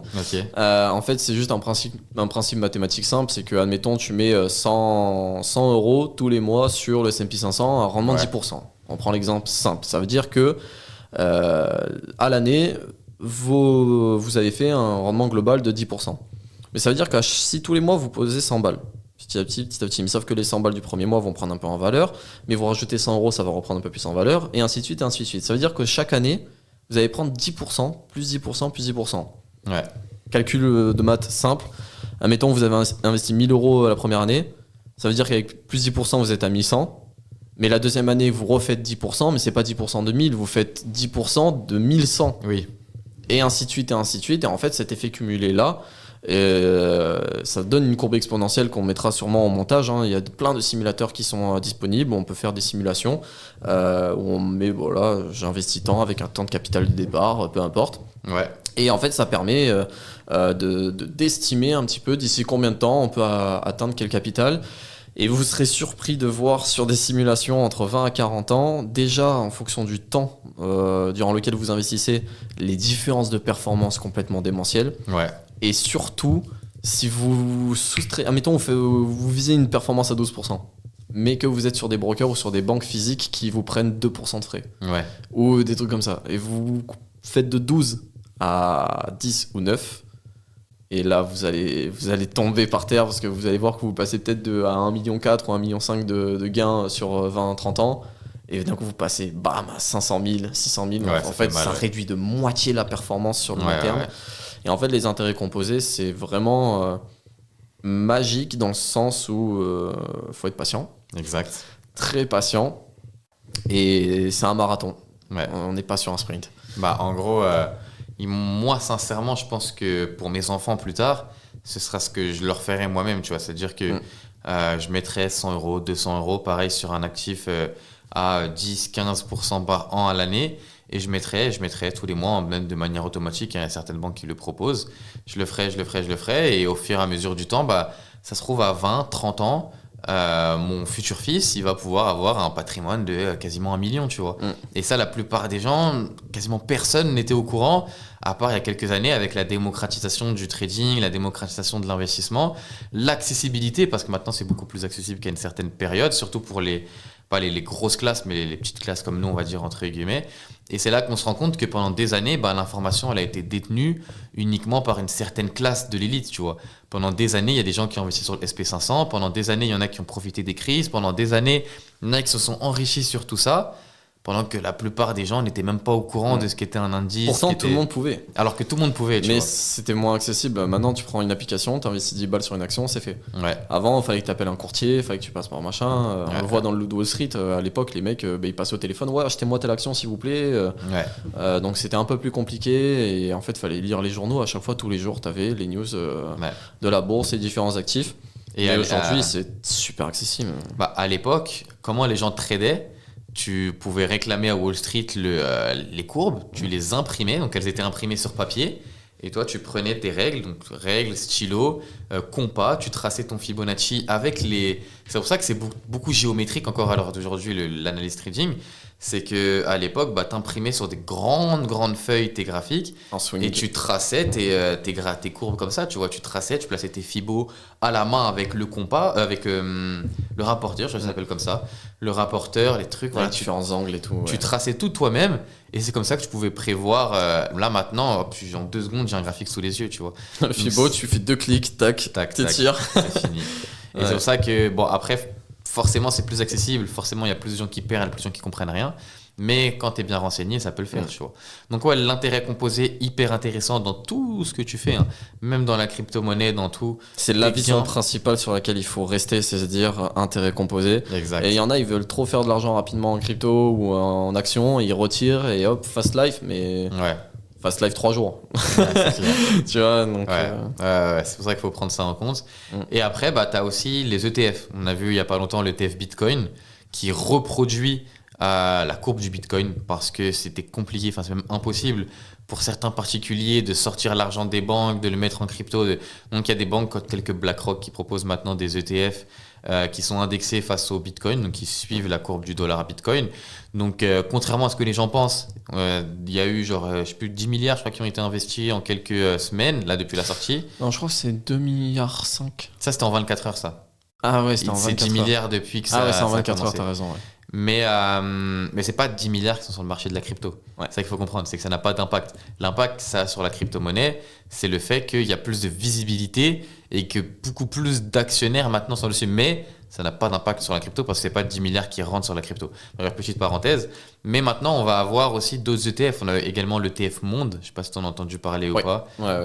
En gros, c'est un ETF qui regroupe les plus grandes sociétés dans le monde. ETF de base, tu veux pas te prendre la tête, tu fous là-dessus. Tu prends pas la tête, tu prends 6 à 8% par an.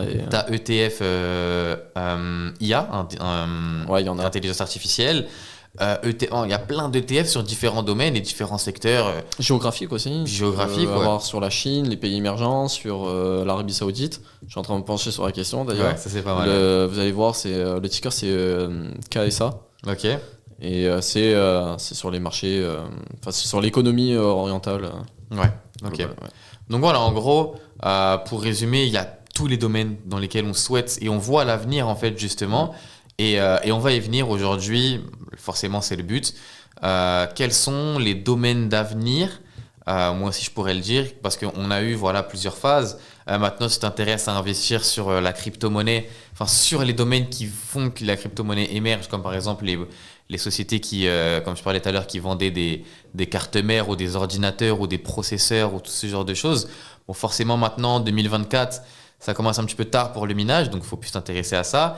L'intelligence artificielle, bon, on ne dit pas que c'est terminé, mais on a quand même connu une grosse bulle qui n'a pas explosé encore, hein, parce que vraiment, je pense qu'on n'est encore pas au début, mais on est arrivé pour le moment à un plafond sur sur l'intelligence artificielle qu'on n'arrive pas à aller taper plus loin. Tu vois, même OpenAI, leur prochain ChatGPT, GPT-5, ça va pas être si fou que ça. Ça va être surtout des choses qu'on a déjà, mais qui vont être implantées directement.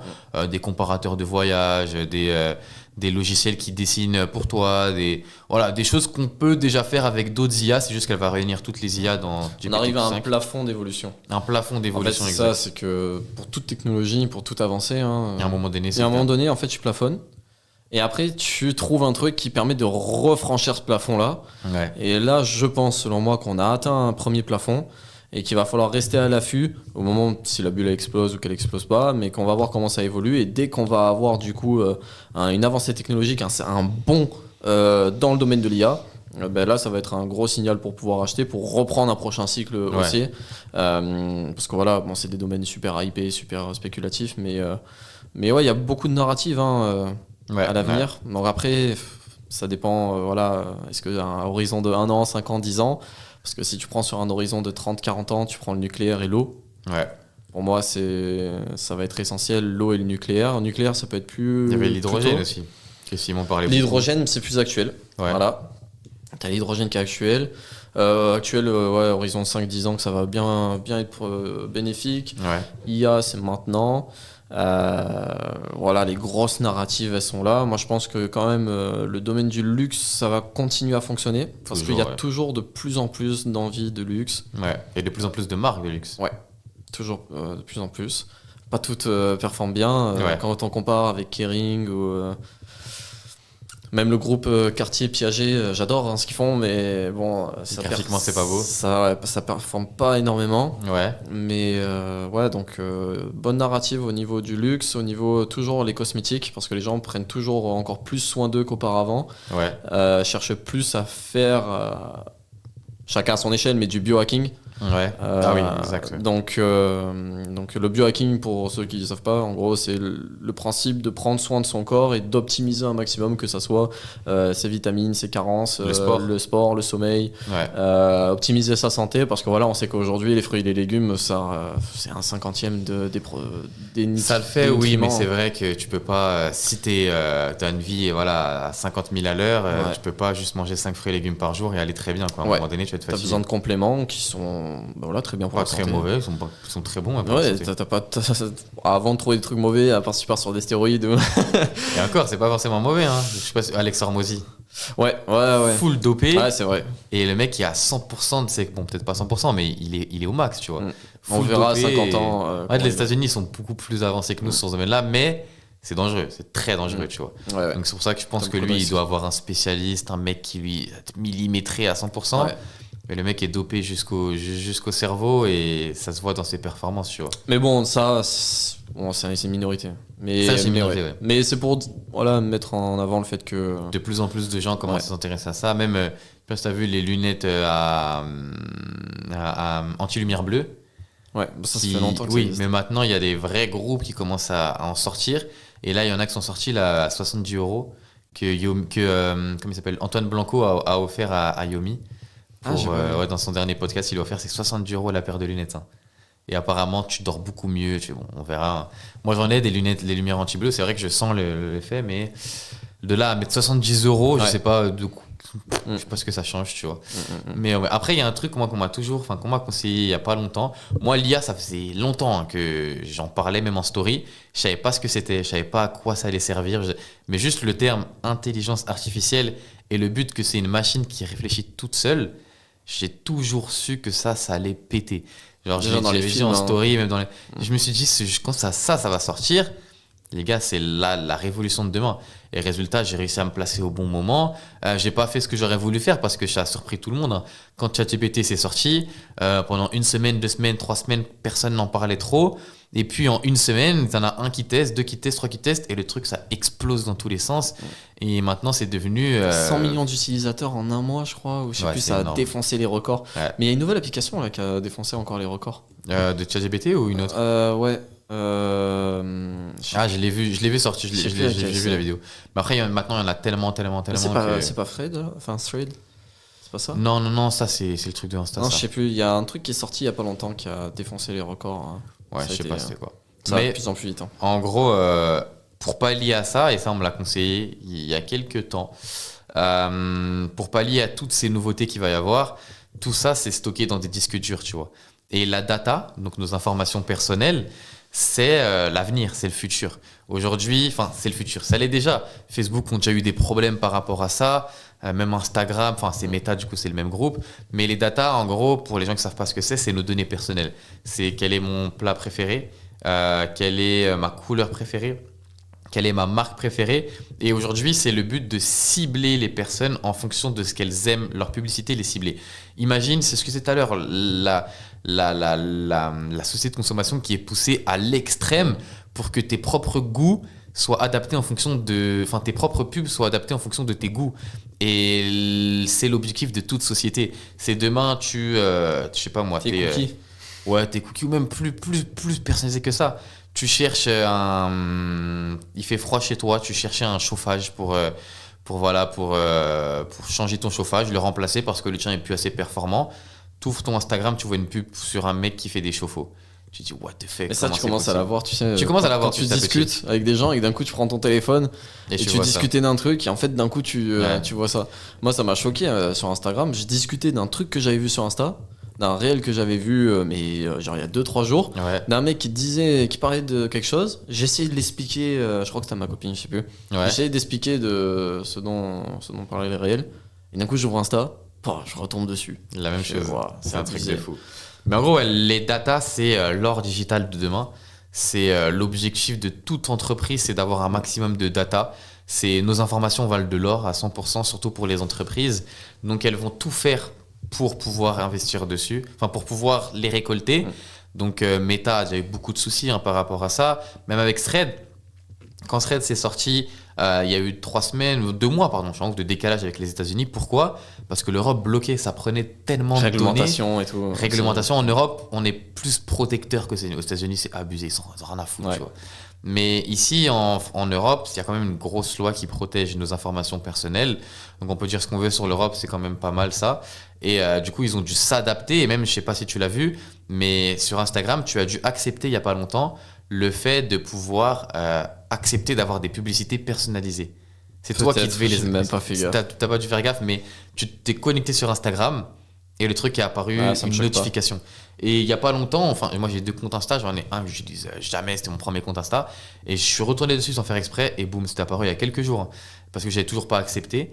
Et si tu acceptes pas avant je sais plus, je crois que c'est d'ici quelques mois, ton Instagram sera supprimé, tu vois. Parce qu'ils n'auront plus le droit de proposer de la publicité sur ton compte. Il y a des mecs qui ont réussi même à hacker ça, qui ont supprimé le compte d'influenceur en faisant ça, en échange avec cette petite faille-là. Bon, ça a été réglé depuis. Mais voilà, et justement, la réglementation a fait que tu devais accepter d'avoir des publicités ciblées. Okay. Et comment tout ça, ils ont sorti... En fait, Instagram, leur problème, c'est que ils n'ont pas accès à tes messages privés, enfin, d'après ce qu'ils disent, ils ont accès à tes posts. Sauf qu'en story, tu vas pas dire « j'adore les légumes verts, je cherche à acheter un chauffe-eau. » Alors par contre, il y a un truc que leurs concurrents X, ils ont, c'est la vie de tout le monde. X, Elon Musk, il a la vie de tout le monde. Demain, tu as raté ton avion, tout de suite, j'ai raté mon avion. Tu vas pas forcément le mettre en story ou tu vas pas faire un post, j'ai raté mon avion. Alors que X, oui. Et du coup, pour pallier à ça et pour faire encore beaucoup plus d'argent, ils se sont dit, mais on va faire un Twitter sur Instagram. Et ils ont dit, bon, ça marche pas du tout. Aux États-Unis, tout le monde a laissé tomber. En France, il y a encore des gens qui s'y accrochent, mais sincèrement, je pense que c'est pourri. Les gens sont trop habitués à X. Les gens sont trop habitués à X. Tu peux pas copier quelque chose comme ça sans apporter de nouveauté du tout. Donc les gens sont un peu, sont un peu lassés de ce système-là. Tu vas pas aller tweeter sur X et copier-coller et les tweeter sur Thread. Ça n'a pas de sens du tout. Mais ça prouve que les années qui arrivent, les datas, c'est la mine d'or de tout le monde. Enfin, la mine d'or des grosses entreprises, et c'est là où ils vont faire le plus d'argent. Instagram, c'est gratuit, tu vois. À un moment, ils ont proposé des abonnements avec les vérifications. Mais les gens pensaient que ça passait pas d'argent, rien à voir. C'est aussi pour de la data. Parce qu'à partir du moment où tu dois justifier ton identité, et pour avoir la pastille... Données bancaires aussi. Données bancaires, ils savent tout de toi. Là, par exemple, ton prénom, c'est Rémi BVN. Ils savent que tu t'appelles Rémi BVN. Mais à partir du moment où tu vas mettre ta carte d'identité, ils vont savoir où tu habites, ils vont savoir le pays dans lequel tu es, même s'ils savent déjà, mais ils sont pas sûrs. Tu peux dire que tu habites au Guatemala, mais tu habites en France. VPN et tout. VPN, voilà, tu peux. Et avec ça, ils ont tout. Ils ont ton adresse, ils ont comment tu t'appelles, ils ont ton identité, ils savent qui tu es, et ils relient l'identité numérique à l'identité virtuelle. L'identité numérique à l'identité ta vraie identité, tu vois. Et c'est pour ça que les blockchains, ça c'est l'avenir. Ouais, exact. Moi, je le vois. Moi, j'ai eu mon TOEIC, tu sais, c'est un certificat anglais international. Ouais. Mais en haut à droite, il y a marqué Certified by Blockchain. Ah ouais, incroyable. Mais t'as plein de trucs en fait comme ça, et même dans le domaine militaire ou médical, la data va passer par les blockchains parce que c'est plus sécure que les serveurs. Anonyme. Donc ça va être plus sécure que les serveurs, ça va être complètement traçable. C'est pour ça qu'ils veulent mettre des monnaies numériques de banque centrale. Donc la blockchain aussi, c'est une bonne narrative pour les prochaines années. Blockchain, c'est lié vrai. À la data. Et justement, ce que je disais, la data, c'est l'or de demain. Et maintenant, ce que je disais tout à l'heure, l'or de demain, c'est l'histoire avec l'appel et l'or. Maintenant, il faut trouver l'appel des data. Et l'appel des data, c'est les entreprises qui vont proposer des gros locals et qui vont proposer des disques de stockage, tu vois. Et à partir du moment où tu vas, les entreprises qui vont proposer du stockage, c'est dans le stockage qu'il faut investir. En gros, on a expliqué, on en a parlé, et c'est vrai que ça fait de plus en plus sens, parce que les entreprises commencent de plus en plus à voler nos informations, à les prendre pour les revendre derrière, mais il faut les stocker quelque part. Ça prend énormément de place, tu vois. Les gens n'imaginent pas un mail, à quel point ça consomme déjà en CO2, et ça prend de la place en plus. Ça prend énormément de place. Donc c'est pour ça que la technologie de demain qui va permettre de transformer un truc comme ça, ou un truc ne serait-ce que comme ça, c'est l'avenir. C'est le gars qui a gagné, c'est le gars qui a transformé un disque dur de centaines de millions de données, un truc qui prend une place, qui doit être refroidi par de l'eau, tellement c'est chaud, tellement c'est un truc de fou. Une petite carte. Par un tout petit truc comme ça. Et là, c'est l'avenir. C'est ce qu'on est déjà en train de vivre. Hein. Il faut se pencher vraiment à 100% sur ce domaine-là. Je le répète tout le temps, mais l'histoire de l'appel, elle fonctionne tout le temps. Les datas, oui, on peut investir dans des datas. Oui, tu peux toi-même acheter des datas et les revendre derrière. Il y a plein de business comme ça. Mais ceux qui vont être les réels gagnants, c'est les mecs qui vont proposer du stockage pour les datas. Mais quel est l'appel du disque dur ? C'est les stockages, c'est les sociétés qui produisent les disques durs, non ? Ouais, mais qu'est-ce qui permet de produire des disques durs ? Bonne question, je sais pas. C'est les puces et tout ce qui concerne la nano et la microélectronique. Ouais. Donc en fait, tous ces domaines-là, avec du coup les semi-conducteurs, toutes ces choses-là, ouais. Là tu sais que tu as aussi un gros coup à jouer. Tu as des ETF sur les semi-conducteurs, sur les terres rares, sur toutes ces puces-là, qui vont être utilisées pour les cartes graphiques, pour le stockage, pour toutes ces choses. Ouais. Et ça aussi, ça peut être une bonne piste qui permet du coup de pouvoir investir sur la narrative IA et aussi sur la narrative stockage. Ouais. Donc voilà, en gros, pour conclure, on a fait une bonne heure et demie à parler de tout ça. Donc maintenant, c'est simple, on va répondre à la question de tout le monde. On a donné les différentes actions, les différents secteurs sur lesquels on peut se pencher. Aujourd'hui, maintenant, tout de suite, je veux faire de l'argent. Par où je commence ? Quelle application je dois télécharger ? Où est-ce que je dois me renseigner ? Est-ce que je dois aller voir mon banquier ? Est-ce que je dois ouvrir un compte, un PEL, un livret A ? Ou est-ce que je dois ouvrir un portefeuille boursier avec une entreprise ? Aujourd'hui, je suis un lambda, comment je peux faire ? Ok. Première chose à faire, c'est mettre en place une stratégie de répartition de tes revenus. Ouais. Avec ce que je duplique du coup dans mes coachings, ça va être la stratégie des 5 comptes. Ouais. Un compte où en fait tu vas avoir une portion pour les dépenses courantes, une portion pour ton fonds d'urgence et des investissements d'épargne, où dedans tu vas mettre soit sur un livret A pour avoir un truc sécurisé, mais au moins tu peux avoir de l'argent rapidement si tu as un pépin ou si tu dois en avoir besoin rapidement, sur une assurance vie aussi. Ouais.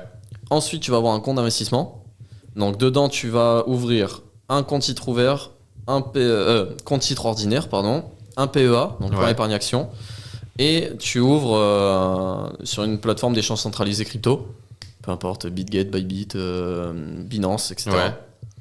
Ouais. Ensuite, tu vas avoir un 4e compte, c'est un compte pour te former, c'est-à-dire de la formation personnelle, que ça soit pour de l'art, pour de la musique, pour du sport, pour des compétences en finance, en fiscalité, peu importe. Ouais. J'invite tout le monde à développer des compétences en fiscalité. C'est super important parce que les gens ne se rendent pas compte. Mais même si tu achètes ton appartement ou ta maison, ta résidence principale, tu peux faire des montages fiscaux qui te permettent de payer moins d'impôts. Ouais. Donc rien que ça te permet d'économiser plus d'argent. Et en 5e, ça va être pour les loisirs, le divertissement, les voyages, tous ces trucs comme ça. Ouais. Première chose à faire, du coup, c'est avoir ces trucs-là. Ouvrir les différents comptes, donc une assurance vie. Tu mets de l'argent sur un livret A ou sur un LEP si tu as moins de 26 ans, c'est cool. Compte titre ordinaire, PEA, crypto. Ensuite, il faut se renseigner sur de l'analyse fondamentale et technique pour les marchés. Ouais. Et là, tu as au moins toutes les bases et au moins tu sais que tu vas répartir en fonction de ton salaire ton argent. Ouais. Typiquement, le but, c'est d'essayer de faire au mieux, c'est de ne pas dépasser 60% de ton revenu en dépenses courantes. Ouais. Au-delà, c'est pour les différents conseillers financiers, même si tu es en classe pauvre ou moyenne, c'est considéré que tu vis au-dessus de tes moyens. Ouais. Que soit tu as trop d'enfants, tu as une trop belle voiture, tu vis dans un trop gros appartement, que tu vis trop bien par rapport à ton salaire. Donc c'est à toi de réadapter et de faire en sorte de gagner plus d'argent à côté. Aux États-Unis, en Allemagne, moi je le vois, ils ont tous 2 boulots. Moi j'ai logé en Allemagne pendant que je faisais un stage. Le mec il avait 2 travails. La journée il travaillait en assurance et ensuite le soir il travaillait pour une boîte de photovoltaïque. Tu vois. Ouais. Donc ensuite voilà, chacun veut avoir du confort ou veut avoir ses objectifs de vie. Mais le but, c'est de ne pas dépasser les 60% de dépenses courantes. Tu alloues 10% à ton fonds d'urgence, livret A plus assurance vie. Ouais. Livret A, tu peux laisser, admettons, 3 à 6 mois de salaire. Okay. Enfin, de salaire, de dépenses courantes. Okay. Et ensuite, une fois que c'est plein, que tu as ces 3 à 6 mois, tu mets tout dans assurance vie ou investissement. Okay. Ensuite, compte d'investissement, ça, plus c'est haut, mieux c'est. Ouais. Donc entre 10 à 15%, formation environ 10%, entre 5 et 10, et loisirs entre 5 et 10 aussi. Ok. Et après, forcément, plus tu gagnes d'argent, plus la dépense courante va baisser. Tu vas tomber à 50, à 40 ou à 30. Et tu vas répartir plus, du coup, dans investissement, dans loisirs ou fonds d'émergence. Et le but, en fait, c'est vraiment d'avoir ce truc-là en tête. Ok. Et ça, c'est vraiment la première des choses à faire. Comprendre les intérêts composés, comprendre comment fonctionnent les actions, que tu peux investir, que c'est accessible, que tu peux avoir des bons rendements. Reprendre tous les concepts qu'on a donnés là dans la vidéo pour avoir au moins ne serait-ce que les grosses bases. Ouais. Et voilà, une fois que les comptes sont ouverts, tu peux y mettre de l'argent. Et par contre, l'argent que tu mets en crypto et en bourse, alors en bourse moins, mais en crypto, il faut être prêt à le perdre. Ouais. Parce que voilà, c'est des actifs qui restent quand même risqués. Ouais. Mais le reste, c'est vraiment à titre d'investissement sur le long terme. Ok. Et voilà, le but, c'est d'utiliser les 3 piliers majeurs dans l'enrichissement, que ça va être... non, les 2 piliers majeurs d'enrichissement, que ça va être l'immobilier et la bourse. Enfin, les marchés financiers, globalement. Ok. Donc, au moins, tu as de la terre, avec terre agricole ou bâtiment, peu importe, ou des maisons et tout. Et ensuite, tu as des fonds financiers qui tournent et qui te garantissent des rendements. Et peut-être des dividendes à l'avenir, ce qui permet d'être rentier. Exact, c'est le but. Donc, et après, en ce qui concerne où investir, une fois que tu as tous les principes, tu sais un petit peu dans quoi tu veux investir, comment, quelqu'un qui débute, où est-ce qu'il va investir, on va dire quelle plateforme utiliser, tu vois. Donc pour les comptes titres ordinaires et pour les PEA, il faut, selon moi, fuir les institutions, les banques physiques. Les banques physiques. En fait, elles prennent trop de frais. Ouais, normal. Beaucoup trop de frais. Donc typiquement, ta Société Générale, mais ta Boursorama. Ouais. Boursorama, ils prennent pas beaucoup de frais. T'as aussi Bourse Direct, t'as Fortunéo, t'en as plein. Et eux, ils prennent pas beaucoup de frais pour ouvrir des PEA. Ouais. T'as Trade Republic, Desgiro, Interactive Brokers, ça, c'est pour les actions aussi également. Pour accéder au compte titre ordinaire. Donc pour ceux qui savent pas la différence, Plan épargne action, c'est un truc français qui te permet d'investir sur des actions françaises ou sur des ETF français et européens. Ouais. Donc si un fonds d'investissement européen propose un ETF sur le marché américain, tu peux quand même. Ouais. Mais c'est un fonds d'investissement européen. Donc tu peux avec ton PEA. Le compte titre ordinaire te permet d'accéder à toutes les plateformes et toutes les bourses de marché dans le monde. Mais tu as une différence fiscale entre les deux. Au bout de 5 ans de ton PEA, tu payes plus d'impôts sur le revenu, tu payes que les prélèvements sociaux, donc tu payes que 17,2% sur les bénéfices, alors qu'un compte titre ordinaire, c'est tout le temps 30%. Ok. Ça, c'est la règle en France.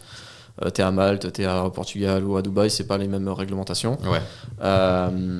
Mais voilà, donc aller sur des plateformes en ligne qui sont réputées, qui sont connues, qui n'ont pas trop de frais. Trade Republic, c'est très bien. En plus, ils sont en train de se transformer en banque. Là, je passe avec leur carte. Ouais, avec leur carte. Ouais, c'est fort. Hein. 1% de cashback que tu peux réinvestir sur des actions automatiquement. D'ailleurs, les gars, je vous mets mon lien dans la description pour Trade Republic. Vous pouvez commander une carte physique directement dessus. Bon, il y a une liste d'attente de fou, mais plus je parraine de gens, plus j'ai de chances qu'elle arrive rapidement chez moi. Donc je vous invite à y aller. En plus, je crois que si je vous parraine, vous gagnez des actions directement. Ouais, vous gagnez 10 euros ou 20 euros d'actions en fonction des périodes. À un moment, c'était cheaté. C'était une action au choix. Alors en mode, tu parrainais quelqu'un. Au tout début. Toi, tu prenais une action et lui aussi. Et il y avait des mecs qui prenaient des Tesla, enfin des actions Tesla, genre 1500 balles d'un coup, tu vois. Amazon et tout. Au tout début, ouais. Au tout début, c'était ahurissant. Mais en gros, voilà. Trade Republic, très bonne plateforme. On n'est pas rémunéré pour dire ça, mais moi personnellement, j'ai toutes mes actions quasiment dessus. Ça se passe très très bien. Je reçois les dividendes. Là, je vais peut-être potentiellement recevoir la carte bientôt. En fait, au début, c'est bien Trade Republic parce que tu peux investir avec sur des fractions d'actions. Ouais. Normalement, quand vous voulez acheter une action, vous achetez une action. Une action, ouais. Tu vas acheter LVMH, c'est 770 euros. À la base, Trade Republic, c'était comme ça. Ils ont changé. Il y a quelques temps déjà. Connu, Mais ouais, non, moi quand j'ai commencé, c'est vrai que je voulais acheter Tesla. Je dis, non, c'était Amazon. À l'époque, ils n'avaient pas encore divisé. Ils n'avaient pas split. Ils n'avaient pas split. C'était 1500 balles. Je dis, à la prochaine, tu vois. Ouais. Ouais, mais voilà, Trade Republic, c'est bien parce qu'on peut acheter des portions d'actions.